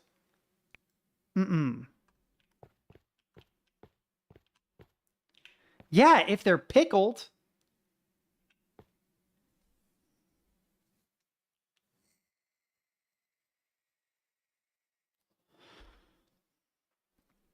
How do I cook the raw beef? More. We can only hold it. Okay. So, like...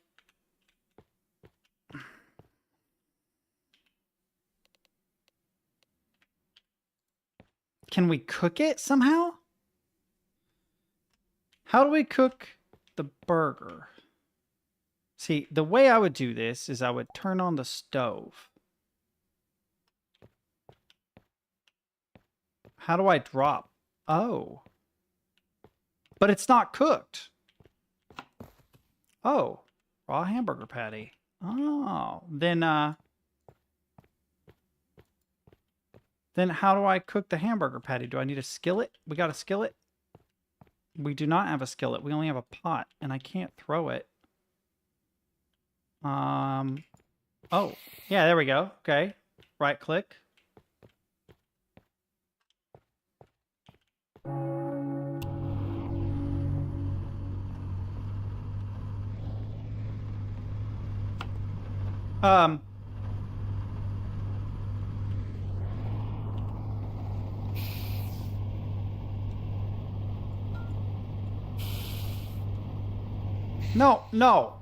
No, I want you.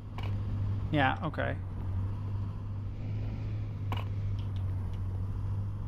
No, that's un-American. Spawn menu, lettuce.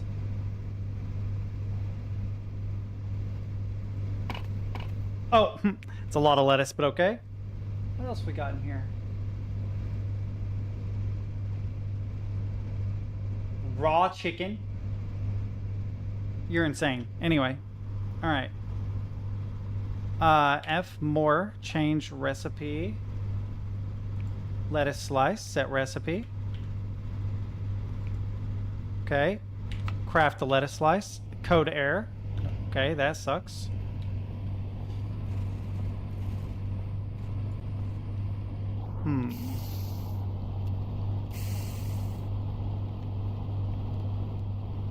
Oh.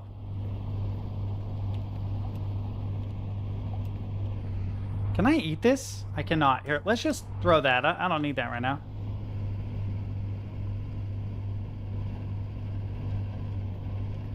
Put it in the center of the burner, which is awful. There we go. Okay, so we can't craft the lettuce slice.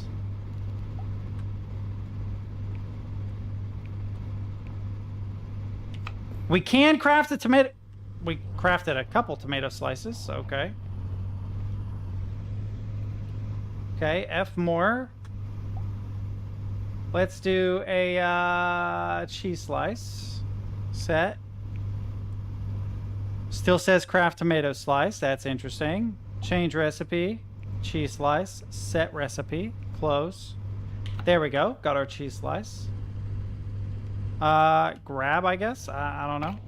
Okay, so we got that on there. We can throw the tomato on there. Okay. F for more. Oh! We got a temperature, that's cool.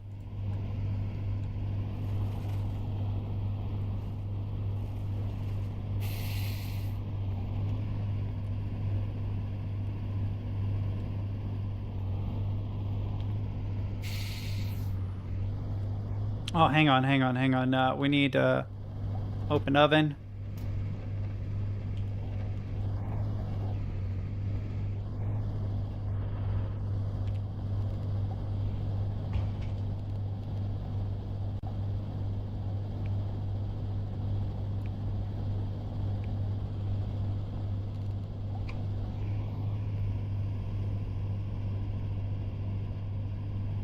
You definitely haven't because Brax made this.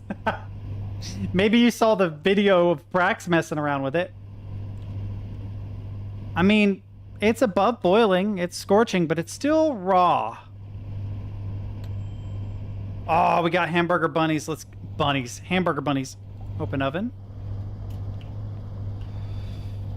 F. Remove oven items. Okay, F. Close oven. Dumb ways to die. Got a million dumb ways to die. Okay.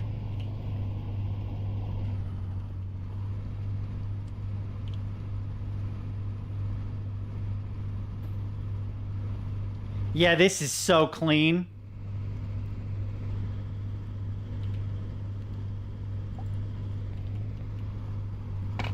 Okay, then what we got to do is F. Change recipe to hamburger. Set recipe. Close. Craft a hamburger. Yo, let's go. All right. Hey, turn off the stove. Turn you off. Now can we grab the, oh, I grabbed the whole thing. Whoops. Okay. F. More. Eject items. Totally sanitary. Grab. Look at that, chat. It didn't put the tomato on my burger. I'm a little disappointed. Why does this look like the donut blender thing where he was like putting the sauce on it? The sauce, the icing on the donut. Release. All right. F for more. Hold. Won't let me hold it. Interesting. Oh, it does have tomato. I still cannot eat. I have made the burger, but cannot eat the burger. And what the fuck is that? What is that? Hang on.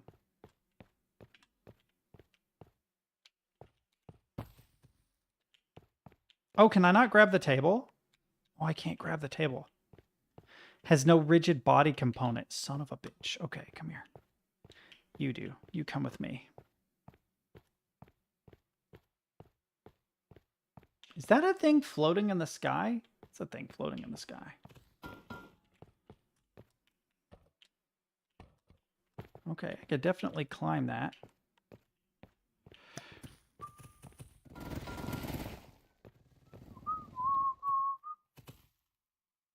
That works. Fuck it. Yeah.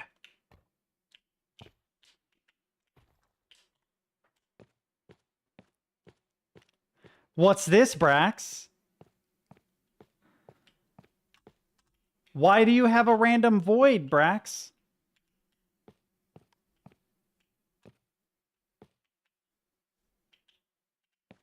Also, are you guys not impressed how quickly I parkoured in here? Parkour! Years of practice, chat. What is this? Ah, I knew there was. That's the reason why once I noticed it, I was like, there's definitely going to be an Easter egg type thing here. There's money inside? That's a lie. There's no money in there.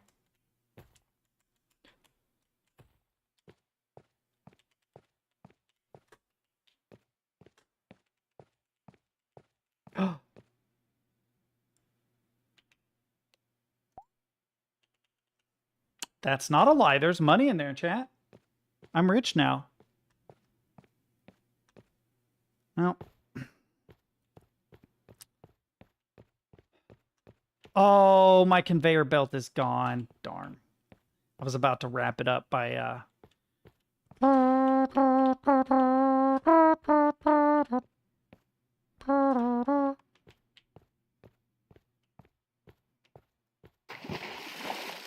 Burger's float. Can I stand on Burger? I can stand. Oh, man, you can stand on Burger. Okay, that's cool. Come here, Burger.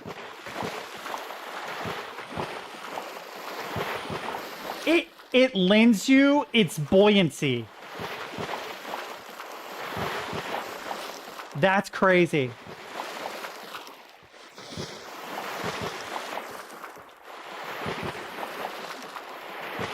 You feel just a wee bit floatier on the burger. I didn't even think about that. Ooh. Ooh.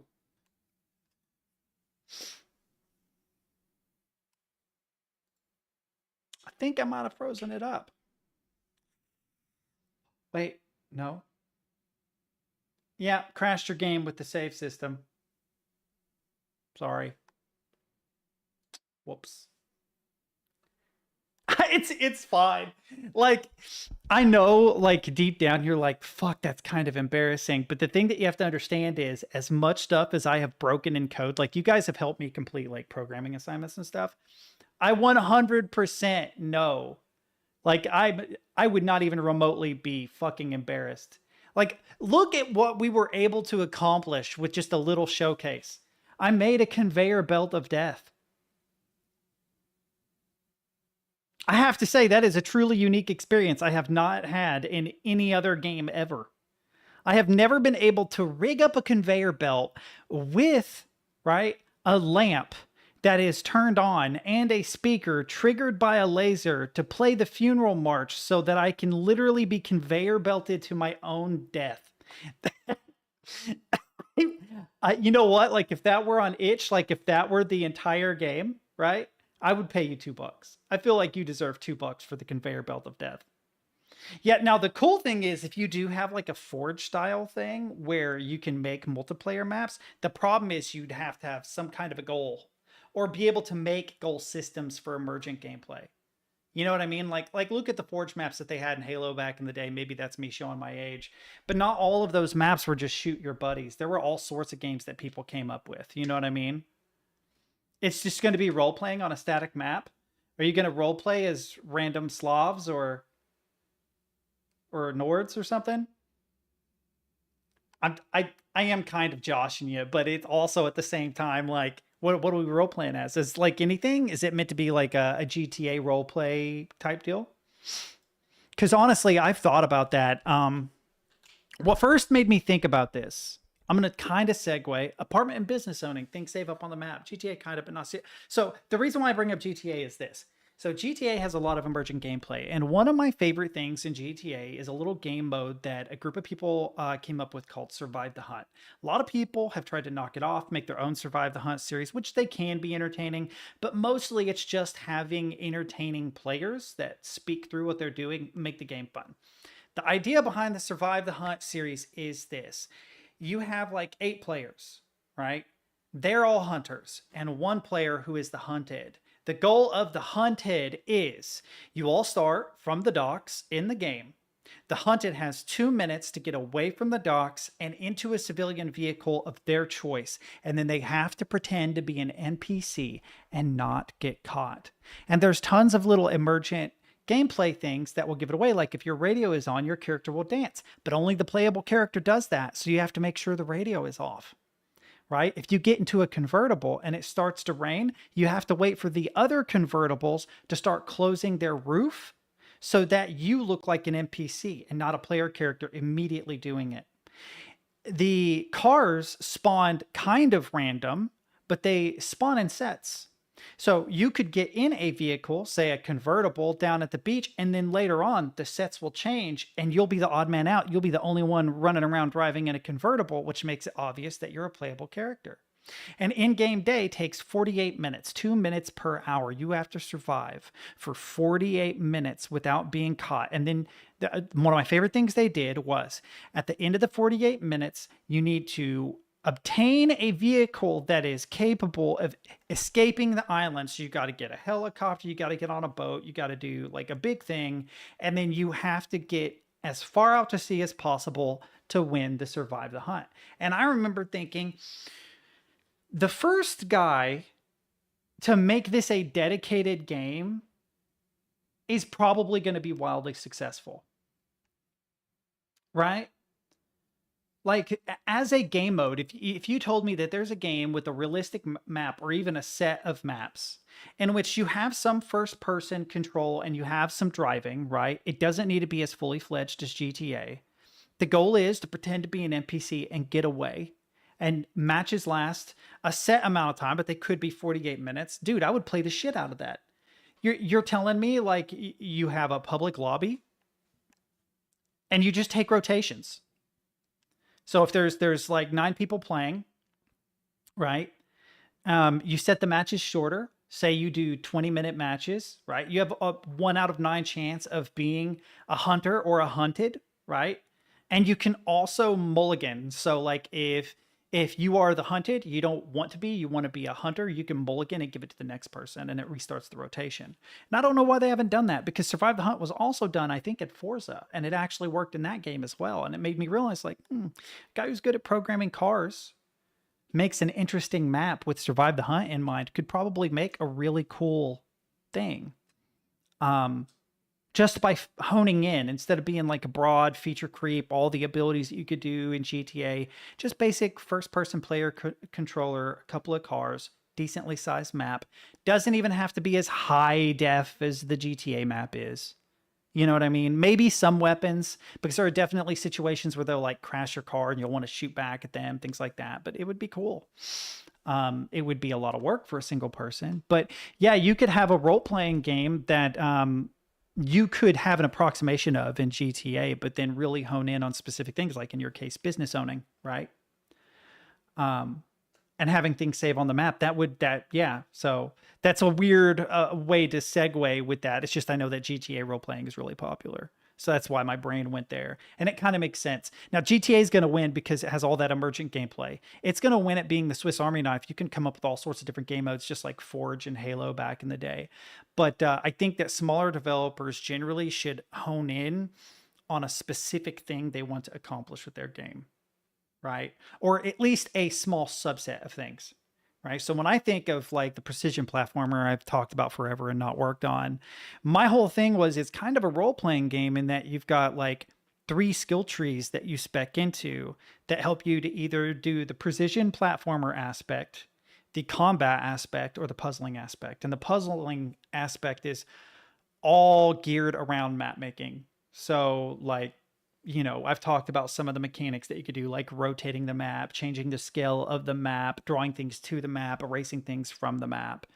And then you just spec into whatever combination. So for instance, being able to rotate the map, changing the direction of gravity might help you as a precision player. So you spec one into that particular tree just so that you have that extra little ability to go into your precision platforming playstyle or whatever. Or maybe it's really, really useful for throwing enemies around if you prefer the hack and slash or whatever. You see what I'm saying?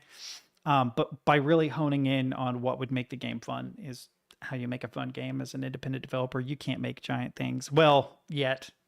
We're getting there. People are making bigger and bigger things all the time. It's getting crazy.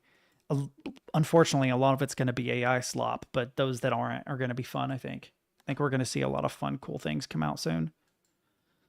We just need a way to eliminate AI slop as much as possible, I think. Ready or Not is 40% off. Not going to get it.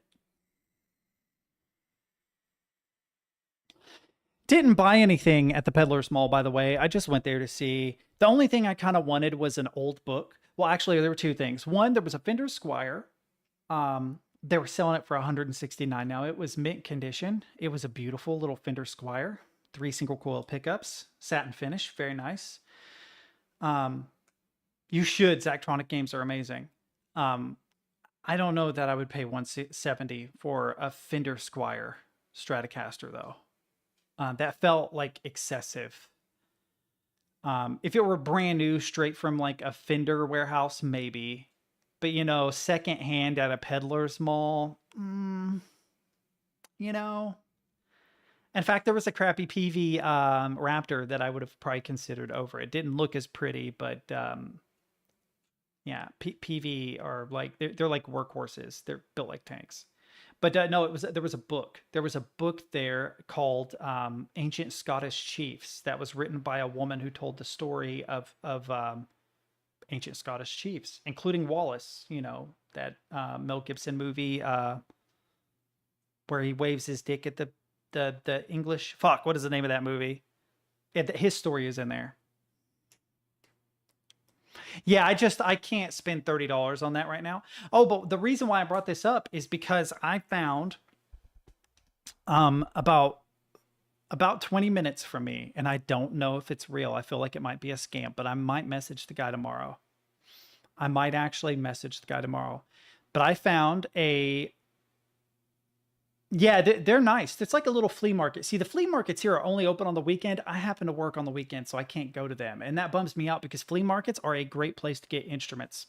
The problem is everyone that sells instruments way bloats the price. I had a dude try to sell me a BC Rich that was broken. It had an arm that was broken. So like imagine this just broke off. Yeah, man, you can have that for 250. And I'm like, no. No, fuck off. I was thinking, oh, I could get a cheap little BC Rich for like 25, $50 because it's so obviously broken. $250. And this was, by the way, in like 2004. You can fuck off. Yeah, you have to be careful. You just have to be careful. But I'm pretty good at gauging instruments. I can tell like right away if I'm going to get a good deal. And you can get good deals. Like I paid this bass. This bass is not a name brand, good brand bass. It's just a regular 5-string Rogue, right? $35. Paid $35 for this, right? That is reasonable. For a shitty bass, $35, reasonable. Does it work? Yeah. The problem with it, honestly, two things. One, does not have enough room for large gauge strings, even though it's a 5-string bass. So I literally had to drill it out so that I could accommodate thicker strings. And the electronics have a short. So definitely worth $35. It's not an amazing instrument. But no, yeah, Peddler's Mall. But no, there's a guy like 20 minutes from me selling a Sony Alpha 7 Mark IV, which is a $2,000 camera for $500.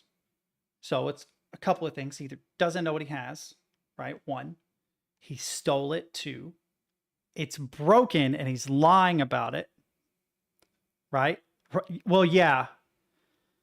Yeah, I'm thinking secondhand. New, you're absolutely right. It's broken and he's lying about it, or he's trying to rob me. But I am telling you, I am so tempted. I'm so tempted. I'm like, well, what if I get him to go out midday to a public Walmart, some big store where there's a lot of people?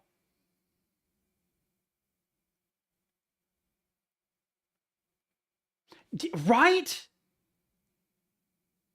Sant. Yeah, I love Sant. Dude, yeah, I know. As soon as I saw it, because I specifically looked it up. I'm like, Sony Alpha 7, I wonder what they're going for. So maybe I'll message him tomorrow. If I do end up messaging him and going to investigate, I can too. I can go packing. That is a very American thing. I could if I wanted to. The problem is, okay, if I go packing and there is an altercation, right? If they try to press charges on me, then it goes from assault and battery to assault and battery with a deadly weapon, which is a hardcore felony. So I have to be very, very careful about how I do that. So it would stay holstered in the car, right? It wouldn't go with me on my person. But it would be there to like help me gauge the situation maybe. I don't know. But you have to be really, really careful with that. Now, I do live in like a castle doctrine. I honestly probably reasonably would get out of it, but I would really just rather not have to deal with that kind of drama. I don't want to have to, you know? Even if it does protect me, it's like, oh, bummer that I just wanted a camera. um, but no, I am definitely tempted because the price is so insanely low that it makes no sense. That's actually, it's so low, it makes me suspicious. It's literally a suspicious good as opposed to an auspicious good.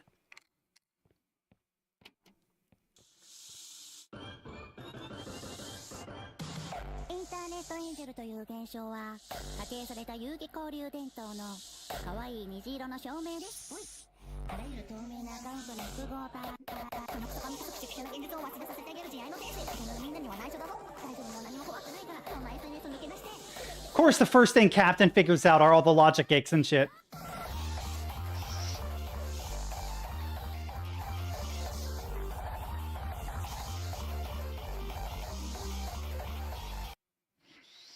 You did keep it simple with the button, though. Imagine now that that was triggered by a laser. You're just walking along in someone's game, and then all of a sudden, bright flashing lights and anime fucking EDM starts playing. You know? So, yeah. Yeah, and in the morning, I'll check and see if that camera's still available. Because it just so happens that I have, not in the bank, but I have, I don't want to yell that I have money floating around, but I do. In case of an emergency, which is not an emergency, but damn, dude. I could literally flip it. It's sort of like the guitar situation, but even better. I'm really good at finding deals on shit. It's kind of nuts.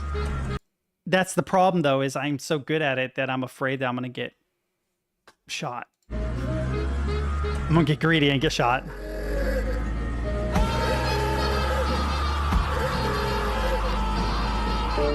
Fuck!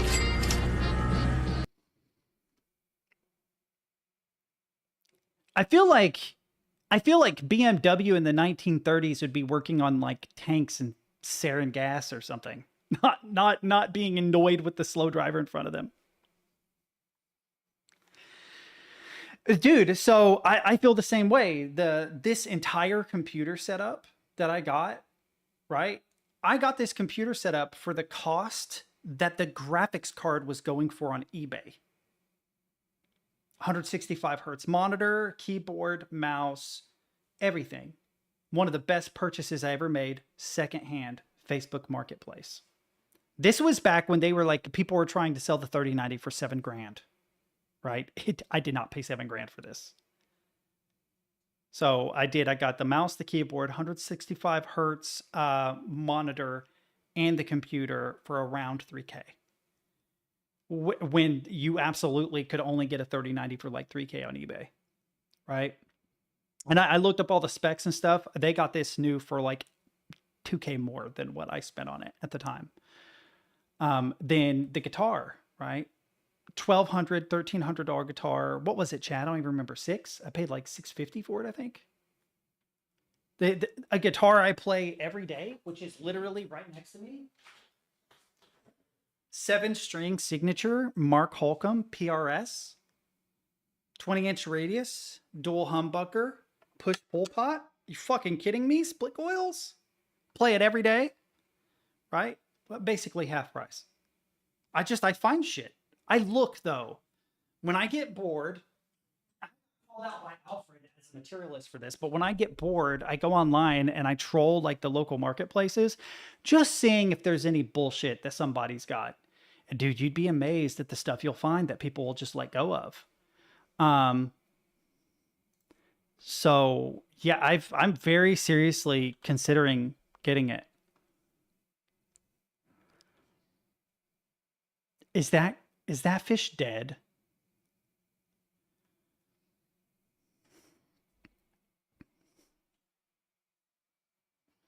Okay, so that's actually not that uncommon, and the reason why I say that's not uncommon is oftentimes people will have like they'll rent like a trailer or a small house and they'll have a grill outside. And then they need to change locations. They go into an apartment or something. Well, now they have all this outside stuff, but they have nowhere to put it. You'll have like grills, mopeds, you know what I mean? Like outdoor furniture and stuff. And they're like, fuck, what do we do with this? So they go to Facebook Marketplace and they're like, hey, we got a grill. That's actually not that uncommon. I've seen that type of thing happen before. I'm not saying that's the situation with them, but that's probably how they came to have a grill inside. Now, if you showed up and they were grilling inside their apartment, then that's just fucking crazy. Oh, that's candy? Oh, you motherfucker. I thought that was an actual goldfish. That is a goldfish fucking candy that is swollen up because it's in water. I didn't realize.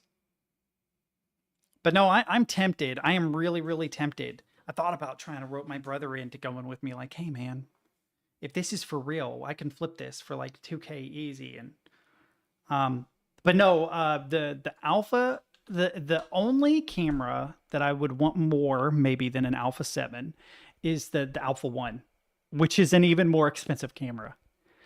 But for real, like if I could pick a Sony camera to get, it would be the Alpha 7 Mark IV.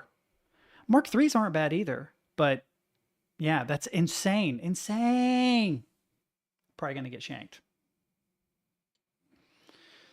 Right. But no, it's up there as one of my dream cameras, like the Alpha 7 or the Alpha 1 or some of the Black Magic stuff, like the fucking, me and Ape had a conversation about this the other day. That fucking $10,000 10K cinema camera he's got.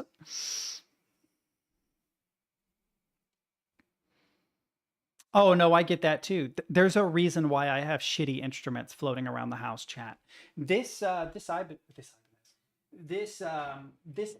right here, this SG, the intonation on it is totally fucked. I need to take it to a guitar tech, but I'm afraid that the truss rod is beyond gone.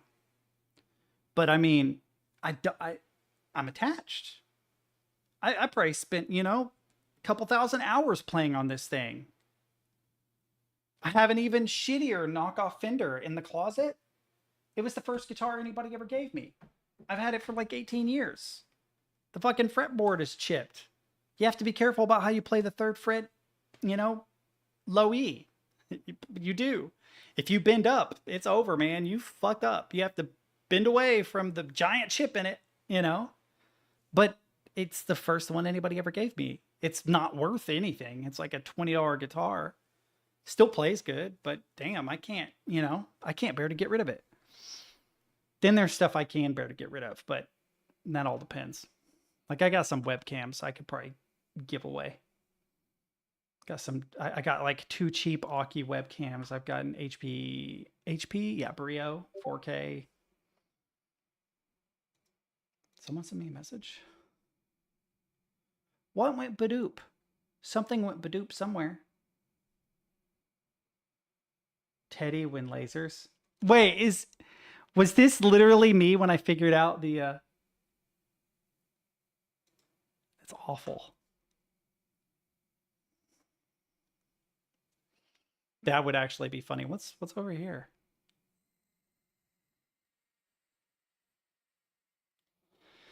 Jesus Christ. Jesus Christ. Did it fall? Why is it all bent up right there? Is it just made like that? Brick. That's accurate. Damn.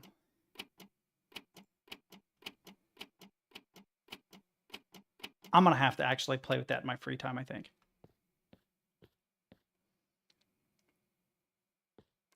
How do you store variables in that? Do you just F for config and then type it in? I'm assuming it only stores integers. Oh, no, we have an input type.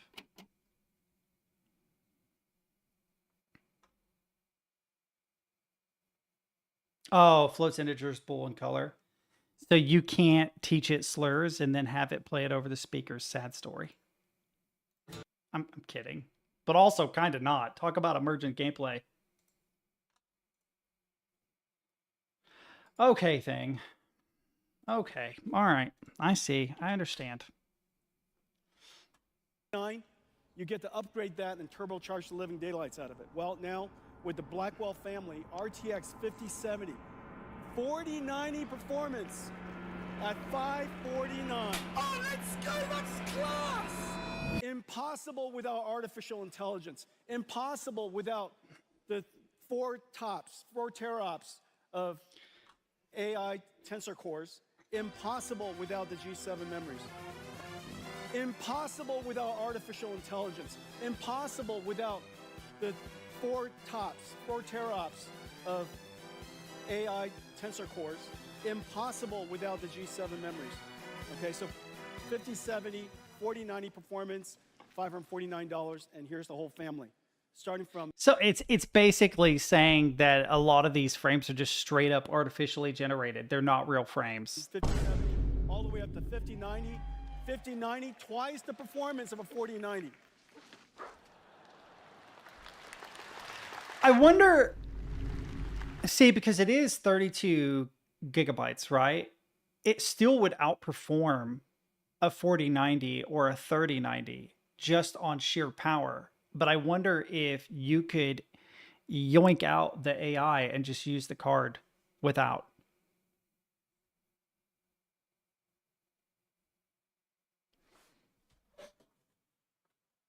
I don't know what you're noping. It doesn't. Is it slower? Because this was literally... Oh, it says same performance as 4090. Maybe I should read. But isn't the 4090 24 just like the 3090 is? Oh, this is the 5070. This is the 5070. No, I'm talking about a 5090 versus a 4090. The 5090 doesn't outperform the 4090 without the AI?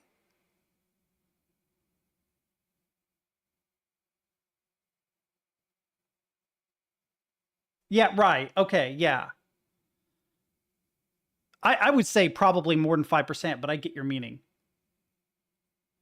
Just by virtue of the amount of VRAM available, right? So from 24 to 32 is 8 gigabytes, which is 1/3, so about 30% more performant without the AI.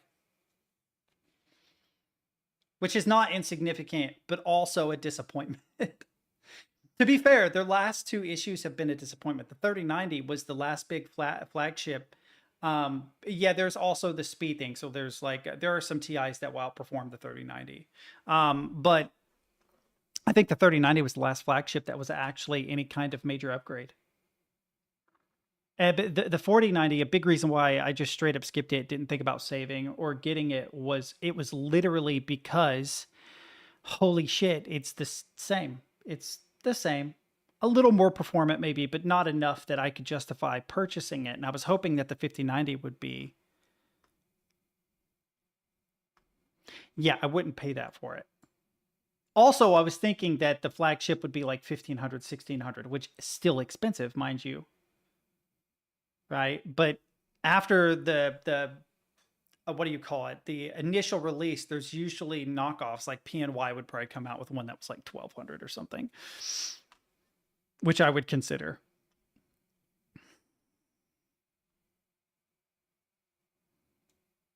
The 6000 series will just be a box of LSD where you sit and hallucinate the entire game. The thing that bums me out is from the perspective of actually making 3D assets, right? So I know this sounds weird, but the game performance, while that's cool, is not really the only thing I'm concerned about, because I am kind of a power user. I probably would fuck around with Blender or game development, and I would need something performant, right? And if you're not going to make a performant card that's going to assist me in the creation pipeline, right? Then what is the point? Why did they invest so much in AI? Don't they realize that that's already like played out? Did they decide to take that pathway while it was still like a trendy thing? Now it's gotten to the point where AI is so hated that shit like this happens, where you have 500,000 viewers making fun of it. You see what I'm saying? Yeah, the thing is that I sit in both of those. I know that there are like what are the Titan cards or whatever. There are some that are catered specifically toward like video editing and things like that. But with game development, it makes sense to have a performant hard to game on, right? Because from the perspective of the creation of the content, you have something that can do it. And then the actual playing of the content, you have something that can actually do it. Because I had thought of that before. Take for instance, the guy who does like the Blender tutorials, right? The famous donut tutorial. He uses 3090s. He uses multiple 3090s, which is fucking crazy that he uses multiple, but he does. But that's only true for AAA. Yeah, the wattage doesn't bother me as much. That I'm an American. That doesn't bother me as much.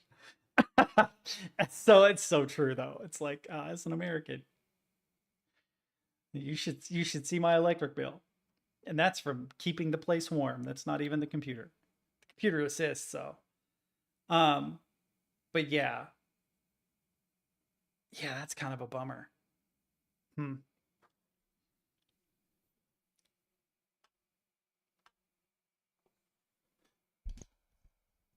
I guess I'm pretty sure my fridge is like 150, but yeah, I get your meaning. The reason why 545 watts is not something that I really scoff at is that the tube amp my guitar is 100 watts. Like it's a 100-watt tube amp. And then when you get into the solid state amps, it's totally not uncommon to have a 200, 300-watt amp for like a really big solid state, because solid state's not as loud for whatever reason. You have to dump a lot more juice into it. I don't know why that is. The AI thing does bother me though. I'd rather not have fake performance. I'd rather have real performance.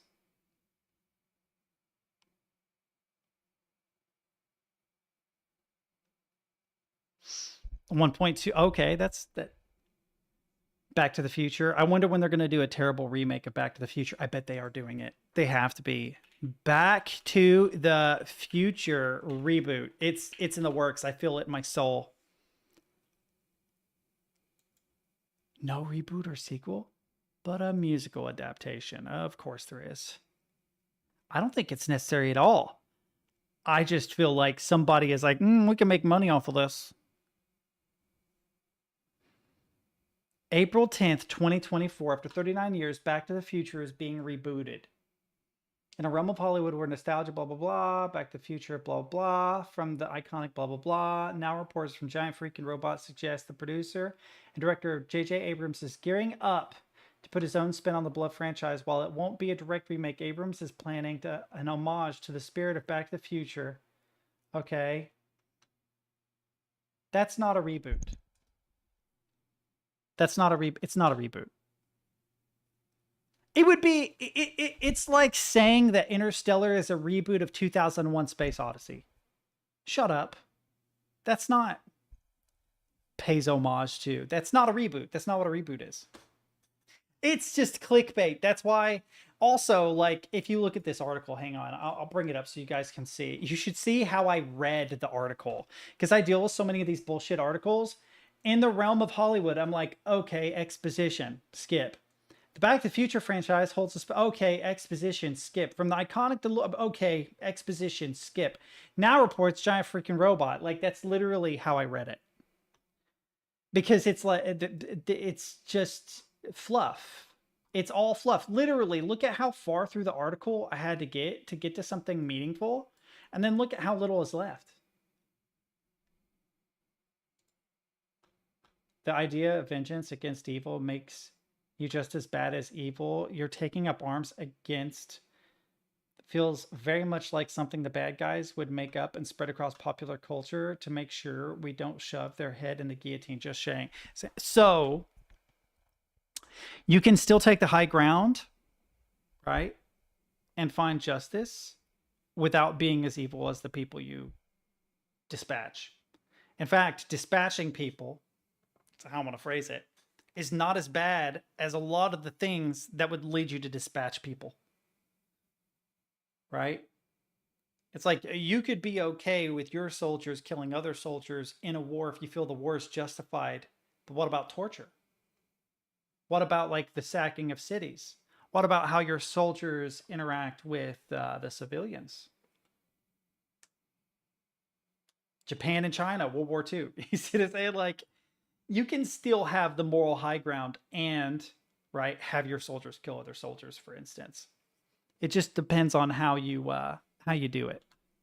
So I think there is some truth to the idea that you shouldn't put yourself as low as the people that you're, getting vengeance on. But at the same time, the idea that violence doesn't solve anything is bullshit. Bro. I am so tempted to send this to my ex and be like, this is why we couldn't be together.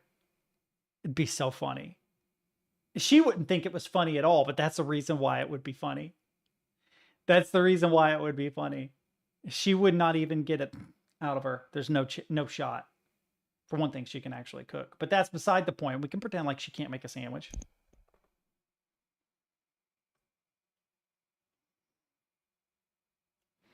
I'm surprised it doesn't show a list of the tools needed. There's no butter knife, no jar of jelly. This is literally instructions too complicated. My dick's in a toaster type situation. Oh, another thing, Brant, is a lot of those creator cards are so fucking stupid expensive.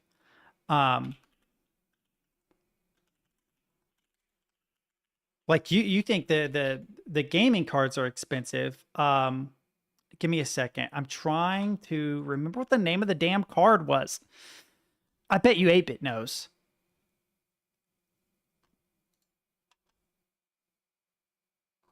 Oh, God, everything is a fucking advertisement. I can't look shit up because everything's a fucking advertisement. It's so obnoxious. Quadro, thank you, yeah. Quadros, yeah, that's one of them.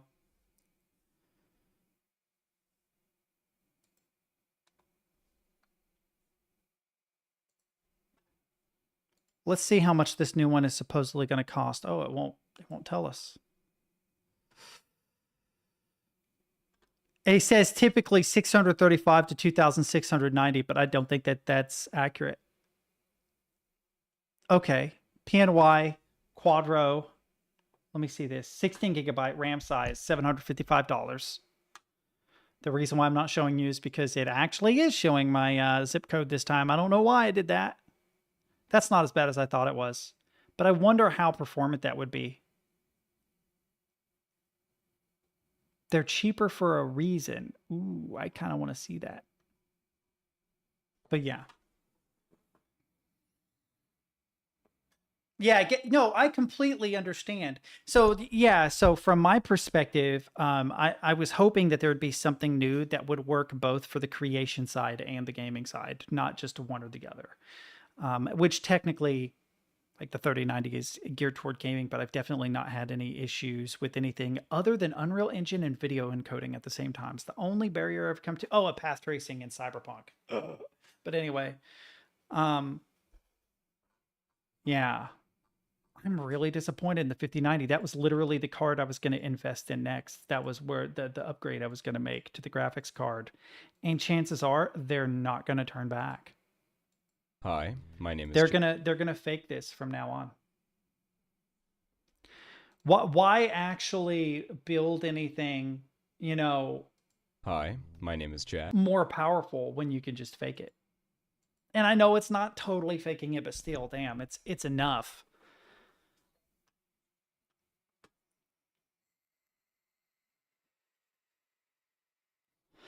This might actually be an opportunity for competitors to build something.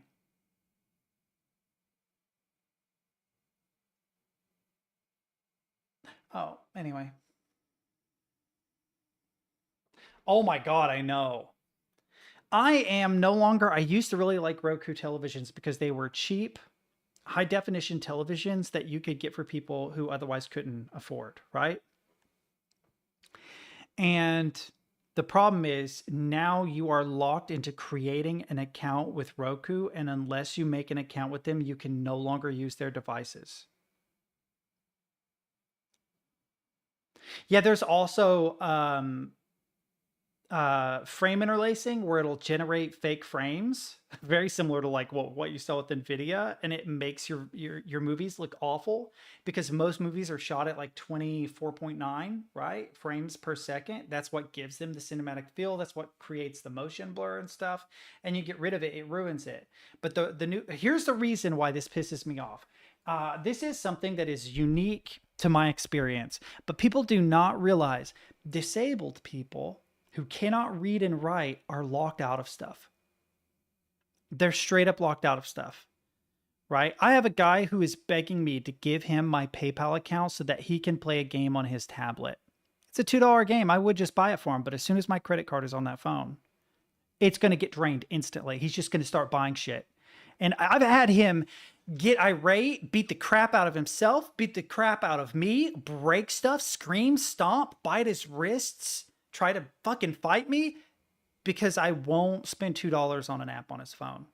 Now imagine this person gets a brand new TV for Christmas. Can't use it. None of the staff want to put their account information in the TV. Because now, anytime I have like a Roku television at home or anything, it's going to be skewed by whatever disabled guy is trying to buy or watch. So you have to have the company make accounts. I've made accounts for people before, right? Dude, the probability that they mess up their password or something, way higher because most of them are not literate. Even if they are literate, they're only barely so. Made an account for a guy. He somehow changed the password. I couldn't get into the account I made for him. And then when I tried to go to the backup, which was my account, it wanted me to wait, I shit you not, 7 days to verify that I wasn't just trying to hack into his account. Even though the backup account was set as mine, I had to wait 7 days. How do you explain to a disabled person that they can't watch SpongeBob for 7 days because of a security feature built into an email account you made them? You can't, by the way. You cannot explain that to them. So now you're getting the shit beat out of you because no SpongeBob. I'm sorry, dude. I tried to get you SpongeBob, homie. It's, what am I supposed to do? Fuck. I've had so many frustrations over electronics related to people because they just don't understand. And it makes you like you feel sorry for them at the same time they're beating the crap out of you. It's a fucking wild situation. But the Roku TV situation pisses me off beyond no other because 3 new TVs for 3 people for Christmas, can't use any of them. I'm still waiting on the company to make official accounts for the TVs so that they... And it's like, also, like, can we maybe get a discount for like severely disabled people? It bugs me that somebody who makes $40 a month, literally, right, would have to spend 6 of their $40 to watch SpongeBob. And that's like the cheapest you can watch all the SpongeBob. I caught bro dabbling in Portuguese SpongeBob on YouTube because he was fiending. You know you're fiending for SpongeBob when you're watching Portuguese SpongeBob on YouTube. The other guy also listened to the carbon cover of that Lady Gaga song. That shit was funny. That was genuinely funny. Man, poker face. I love the people I take care of. They're really difficult to take care of. It's just, I don't know. It makes me so mad because you can't explain any of that stuff to them. All these extra features that's supposed to make your life better just make their life worse. They don't have a lot, I don't know. It actually genuinely makes me angry. It's like these poor guys. I've not messed with it, so I don't know. But man, I believe in security features, but I don't think when you think about like accessibility for disabled people, you think about like ramps outside of the library. You don't think about the fact that there's this entire digital world that many of us are heavily invested in. We spend a good chunk of our life on the phone or on the computer or whatever. Yeah, that would be a problem. That would actually be a huge deal.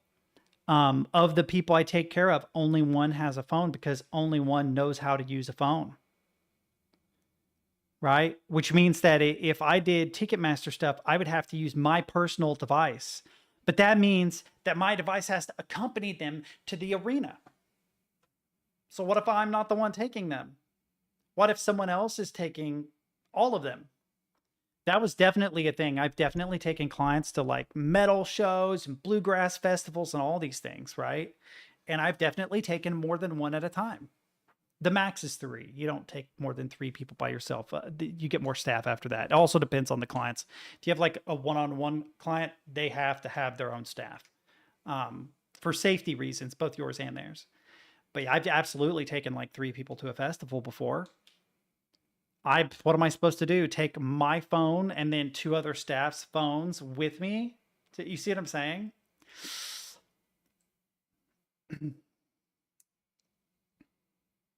Yeah, it just makes it more difficult. And I know that there's going to be a situation where someone goes to a show, they don't realize that that's how that is, and then it's too late. You have to explain to this disabled person who just wants to see Garth Brooks or whatever, I'm sorry, but we can't go see Garth. You know what I mean? I know it's happened. I know it's happened. It's going to be football games and music concerts and all sorts of shit that's going to happen. And it's like those people, like I said, they don't have a whole lot. They really don't. You know? My guy who likes SpongeBob is about all that person has. And it's really, really sad.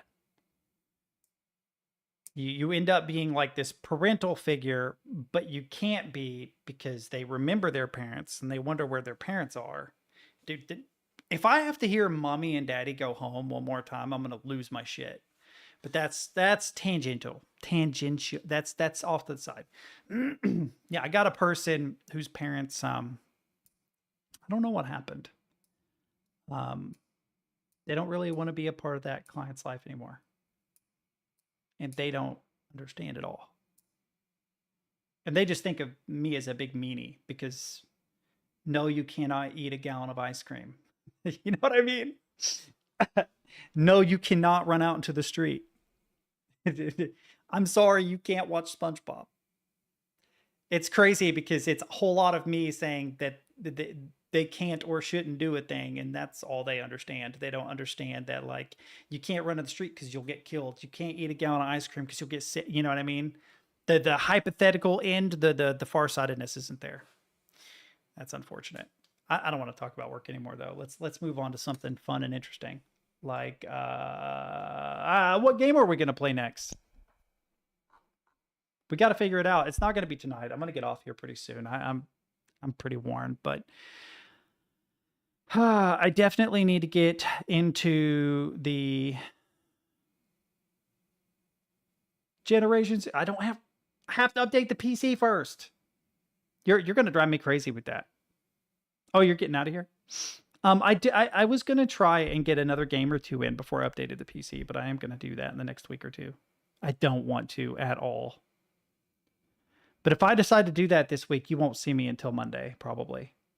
Because I have to back up everything. That's the part I don't look forward to. The installing Windows part's going to be fine. You know what? Actually, that's a fair point. I may not be able to play the later Metro games because they take up a lot of space too. That is actually a fair fucking point. Because I was going to move through the Metro series. What is the next Metro? How big is it? Is it Last Light? Last Light's the next one, right? Yeah, okay. That's 10 gigs. I could maybe manage that. But Exodus is 80. I will not be able to play Exodus until I upgrade the PC because I don't have room for it. I have a ton of short games on Steam that aren't played. I have a short but sweet dynamically created library, but it is not the most trustworthy. Yeah, I've played most of these. This is not very trustworthy. I don't know why, but a lot of people don't label their game as short, even though it is. So, like, I played it. Let's see. Played it. I think I played it. Played it. Portal. Like, okay, yeah, I've played it though. Haven't played it, haven't played it, haven't played it, haven't played it, played it, I think. Played it, haven't played it, played it, haven't played it, haven't played it, haven't. Could probably. Yeah, I've never played any of the FNAF games. I have them all, which is crazy. One thing I like about the Xbox Game Pass, I think Epic has it too, is it 100% will tell you how long games are. Yeah, I kind of want to play Roomba, I'm not going to lie.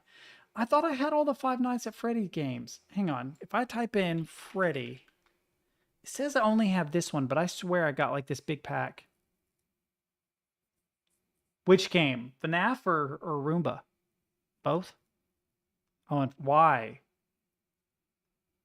Oh man, I'm going to break that. In 2 seconds, I'm going to Alt-Tab and break it.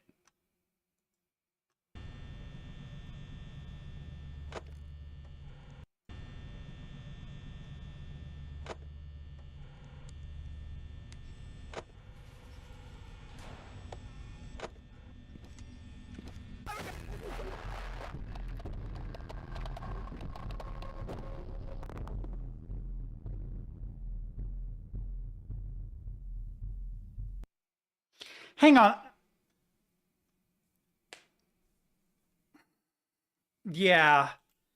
I don't know why they're so well. I do kind of know why they're popular. There's an interesting lore behind Five Nights at Freddy's, but I feel like it took a couple games for it to like land. You know what I mean? Stemkey mentioned this because he like speed ran them all, and it was, I don't remember which one it was, but he said there's only one that's actually a challenge. Because otherwise it's just the same loop over and over. You can memorize things, get through things really quick. I do not know how to look this up. I'm going to actually use a private window for this. I have to know if this is real.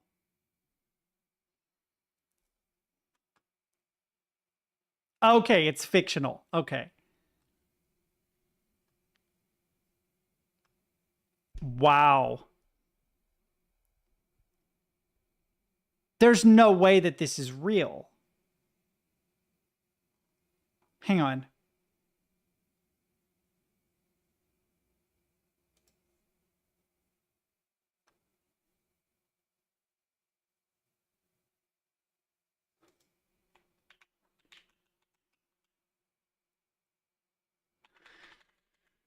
It's real. It's real, chat. Donk, are you still in here?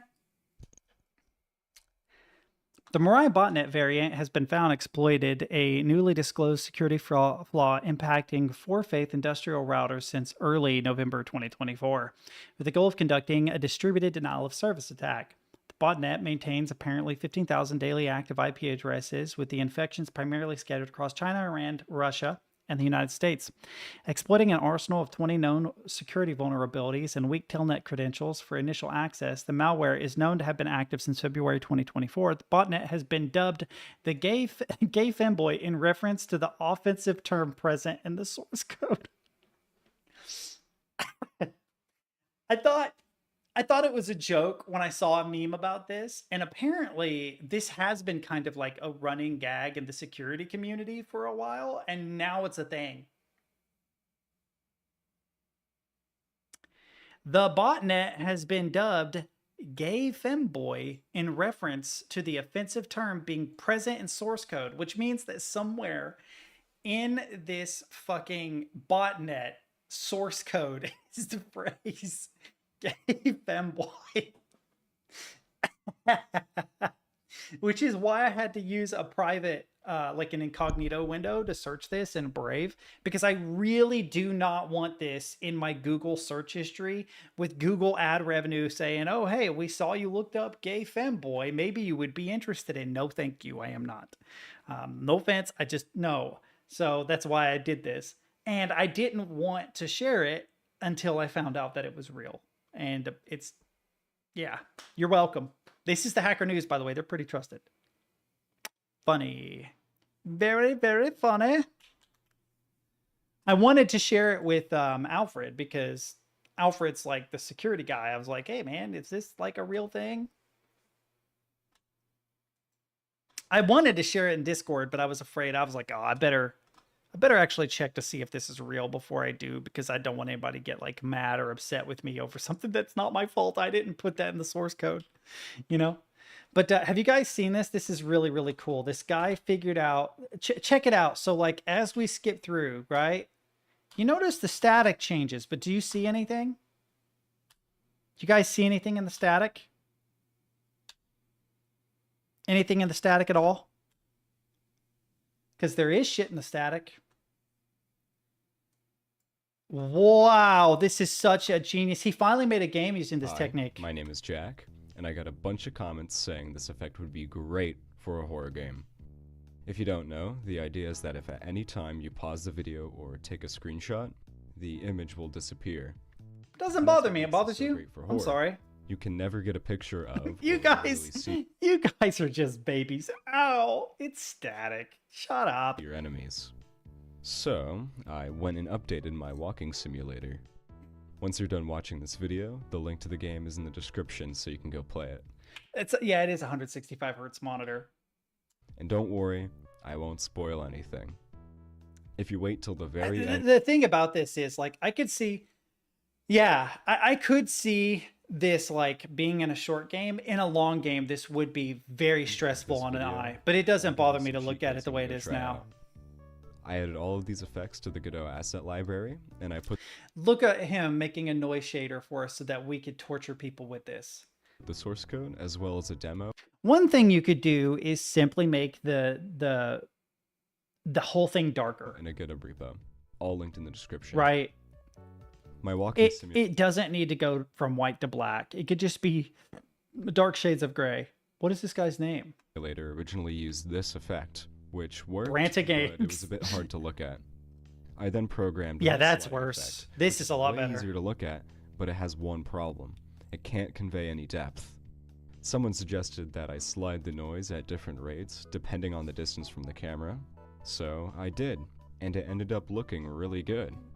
The closest objects slide at 1 pixel per frame. The next closest slides at 1 pixel per 2 frames, and so on. Yeah, the thing that I would do is I would try to actually create depth, right? So, you know how like in the old Silent Hill games, it would fade into a fog? I would create an effect like that so that objects at different distances would be a different luminance, but they would be the same luminance as objects at their distance, right? It would probably make it so that you could screenshot it though, but it would still make shit incredibly difficult to see if you were to like pause the game. I added a parameter so you can adjust how many different speeds there are. But I love that I pause and it's like, oh, shit. To get the distance from the where is it? Camera. And you can, it kind of stays there for a while in your mind, but if you like look away and then look back, you're like, fuck, I think it's over here somewhere, you know? Instead of using a depth texture, as I probably should have, I stick a light on the camera, and the pixel's brightness determines the depth. Okay, that's kind of neat. The distance at which the different speeds occur by adjusting the light attenuation and this brightness exponent. At the edges of the different speeds, we have to randomize the noise. If we don't do this, pixels will repeat in whatever direction the noise moves. You can see Oh my god. Yeah, I'm really happy with how this effect Stroke simulator, Jesus Christ. It's a bit limiting, as you can only display so many different speeds, but despite this, it works really well for my game. At the very end of my previous video, I showed off the Pulfrich effect, but I didn't cover it very thoroughly. If you cover your right eye with sunglasses, this awesome text should appear in front of the background. Make sure when you do this, both of your eyes are open. Making the image in your right eye darker makes your brain process it slightly slower, creating a stereoscopic image. Oh, it does kind of. You can partially close your right eye and the effect should still work.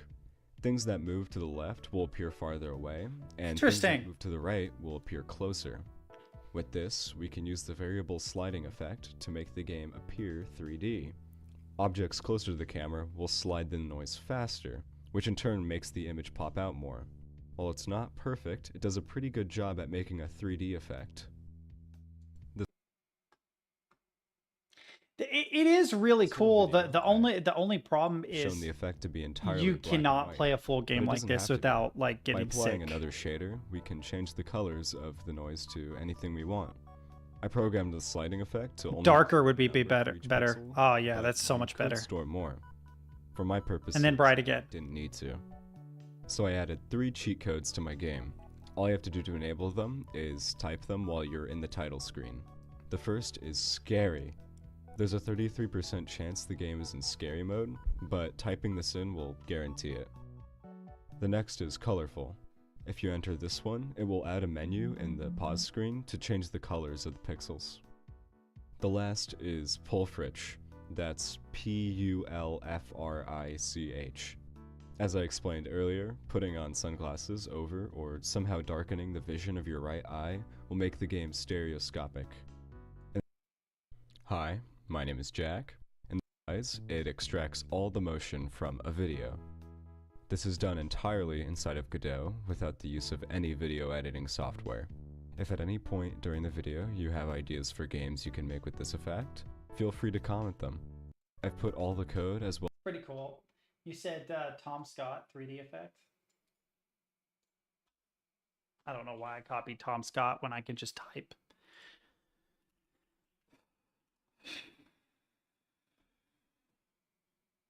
This guy? Oh yeah. On the yeah. The Polric effect, yeah. This video is in 3D. Really, it is. If you get a pair of sunglasses and you just cover your right eye, you should see a 3D effect. I mean, assuming both your eyes work, obviously. Sorry if they don't. The effect will work best on a big, bright screen in a bright room wearing dark sunglasses, and if your device is playing this at a high frame rate. If you're just kind of lying in bed, squinting and holding your phone out, it probably won't work. Also, you'd look ridiculous. Normal 3D Thanks, video man. works by sending a different picture to each eye. Those two simultaneous images, one for the left eye, one for the right, are called a stereo pair, and they simulate what you would see with two eyes. So, you display two images on the same screen at the same time, and then you... That's why I'm doing this. I know it sounds weird, but because the way eyes work, there's a central image if I don't focus, and the central image is like a 50-50 transparent hand. So when I'm doing this, I'm actually trying to focus at the center. use filters to show only one. Yeah, so yeah, I am basically doing this. Filters or weird tech glasses where each lens goes opaque. That doesn't work as well. It's better if it's further away. In a modern cinema, glasses that filter. So there's like this weird hand-shaped 3D section in the center. Images It's on the same stupid, but it at works. the same time. For anyone not wearing those glasses, it's a confusing mess. But this video here works as a normal 2D video as well at the same time. And the reason is something called the Pulfrich effect, named after Karl Pulfrich, the German optometrist who first documented it in the early 20th century. Your eyes and brain take a little bit longer to process dark images than light ones. Now, exactly how long depends on the relative brightness of the images, but it's usually roughly around the length of one frame of video, which is pretty useful for something first noted nearly a century ago. If you put dark sunglasses over your right eye, then the image from that eye will get delayed by about one frame on its way through your brain. So you end up seeing two different images, one frame apart in time. But that's not enough to create a stereo pair on its own. The other ingredient is the bizarre... Yeah, you have to jitter. So he's jittering frames, right? So that's all he's doing is like one shot here, shot. You did not see me make that shot from two different angles. And when you line up the delay because one is dark, you end up with a stereoscopic image. nausea-inducing moving camera, because that camera has constantly been in motion. Your right eye has been lagging behind. Ah, it's the motion that does it. Just as if there Makes was a sense. second camera just to the right of that one. Giving Makes you a separate sense. stereo image to your right eye. Now, that's a stereo pair, so if we stop the camera rotating, the effect disappears and everyone can take a breath. That also works by moving the objects in the frame. That's why earlier the cutaways I used had constantly moving backgrounds. And sure, it's not perfect 3D, but your brain fills in the gaps. The pull trick effect works well enough that it's been used for TV shows occasionally and for a couple of video games. In the 90s, the BBC had a special series of 3D shows for a charity telethon, including one of the worst Doctor Who productions ever made. Who's that terrible woman? But if you look at it, in every shot, something in the foreground moves left to right, and something in the background moves right to left, constantly. So because every camera shot has to be carefully planned and in constant motion, you won't see pull trick effect videos in the cinema anytime soon. It isn't practical for anything more than quick, short gimmicks. Gimmicks like this video. You Cool. can take the sunglasses off now. Very neat. That's very cool. I could imagine someone back in the 90s making a PlayStation game that came with a pair of sunglasses, and it was like one clear lens, one dark lens. I could see that being a thing. Unfortunately, they wouldn't do that now because you don't buy real physical games anymore, you know? Bummer. Sad story. I need a new wallpaper. I need a new bad wallpaper.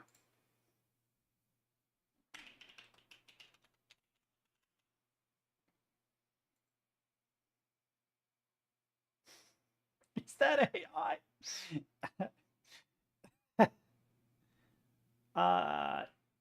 These are all fire, man. I don't want a cool fire. I don't want a cool wallpaper. I want something stupid.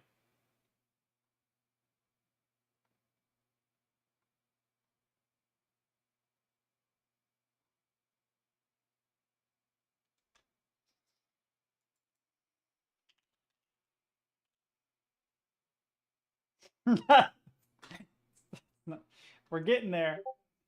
We're getting there, man. This is my wallpaper. Hang on. Hang on. Hang on.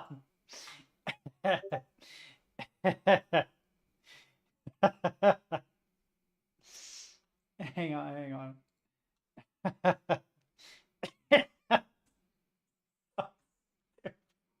It's so dumb. We'll use it in the future. Hang on, Mornier. I'll get what you got, man. Just hang on. That's pretty bad. It's pretty bad. All right, we gotta go in here to download this guy. Set as desktop background. All right, what is this? It looks like Master Chief almost. What is that? It helps that there's like the weird white block and stuff. It's so bad. But all right. I think we're going to bid adieu. I've got to go deliver my mom's car back to her.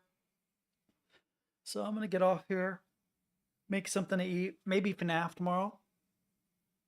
We'll see. But yeah, I'm going to go get something to eat. Take my mom's car.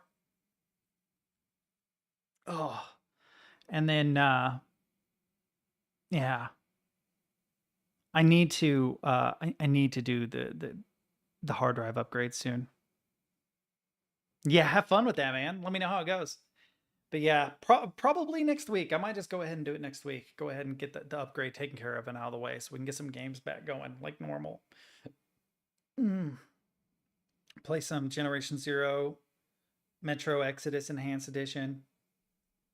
Yeah, yeah, same. That's what I'm gonna do. Except I think I'm gonna tear. I'm gonna rip off a terabyte for Linux. I think I might try a dual boot thing. We'll see.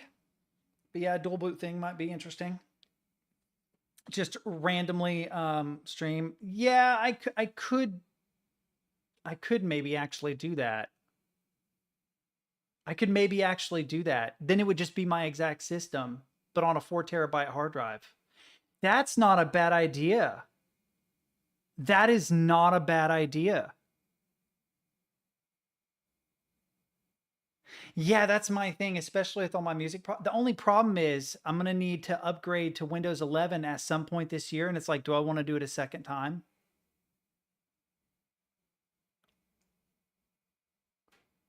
Yeah, I need to make an actual list. I need to make an actual list.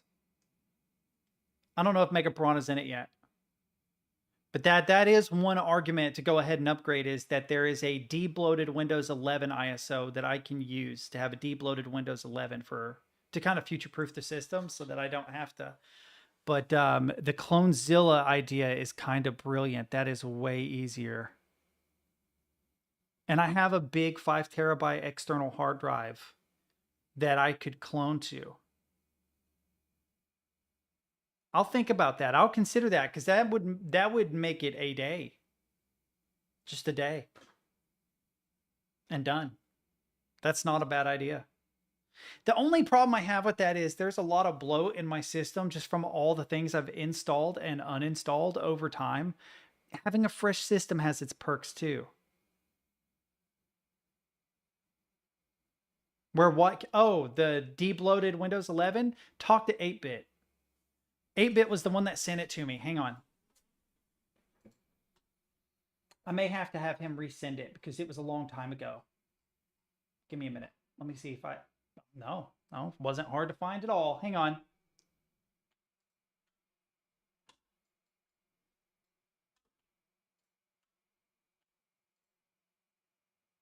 Okay, so it's 3 links. Linux is super easy to find. That's not a problem. Boom. Something to put it on a USB. Boom. And then Microsoft activation scripts. Boom. So you get the first link. You get the x64 Win11 LTSC. It's a completely debloated 2024 edition. It's at the bottom of the page. You use Rufus to get it onto an ISO as a bootable installer. And then there are some options you can choose, such as making a local account, which isn't easily supported normally, but is a good idea. It means that you don't have to have an online account, right? And then if you want to be cool like 8-bit, you can activate Windows for free using the Microsoft activation scripts at the bottom. That's the bottom link. So there you go. That's what I was going to do, was get a completely debloated Windows 11, fresh install. That way I can also get rid of all the old jank stuff, right? So I would have to follow all those steps also, but back up my things. I may still do the backup route just because I would like to have a streamlined system again, you know? But yeah, I got to do all my passwords and everything, which is why I said I'd have to take like a week off, because just FL Studio alone, all the little things that I have built, I don't want to lose those. So I have to make a backups of all my patches, mixer inserts that are custom, you know, custom patches for instruments and stuff.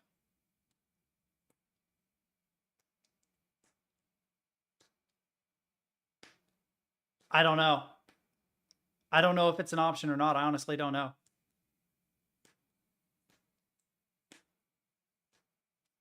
That's a good point. I'm not entirely sure. I will say that Captain Horse was able to get that method set up in like an hour and a half.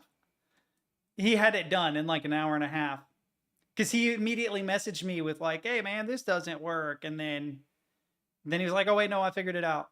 So honestly, don't know. But what I would do is I would try to use the same key. And then if that didn't work, fall back on the Microsoft activation scripts.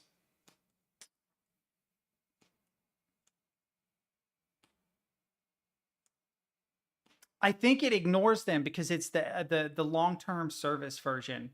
So I don't think it cares if you have TPM hardware or not. But I'm not 100% certain. You would need to Google all that stuff. I'm not an expert on it. I was just sent some links and shared them with you.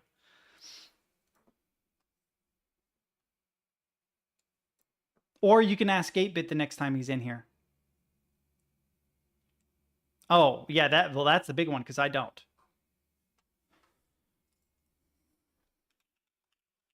8-bit seemed to think that wouldn't be an issue.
I'm reading about it. Hang on.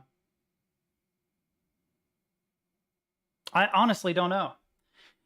You'll have to get in here when we have Captain and everybody, because they would know better than I. Brant would know. I think Brant, are you still in here?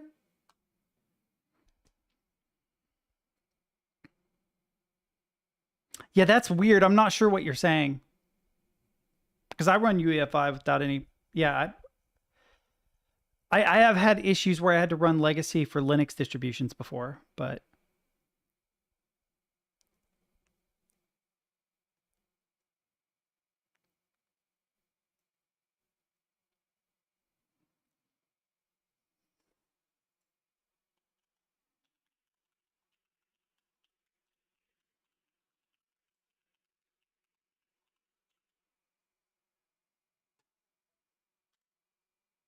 hang on, I'm checking something.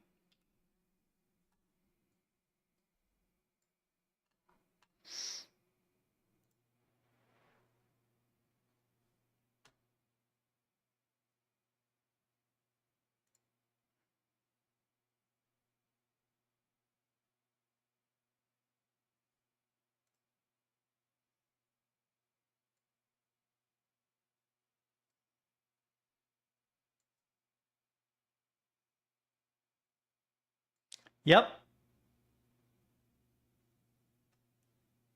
So I only have TPM virtualization. I don't actually have TPM.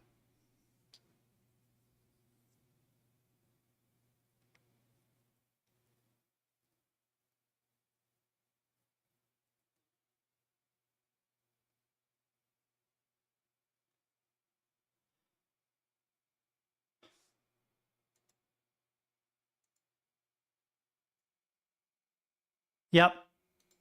So I don't have hardware security on my device, which might be an issue with Windows 11.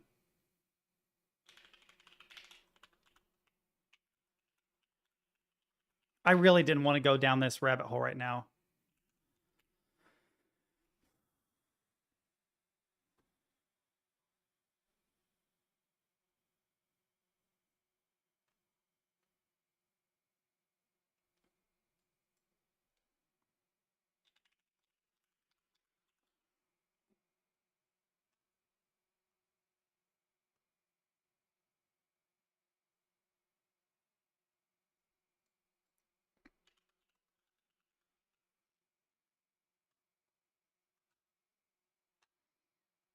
Yeah, I could get like a TPM module maybe.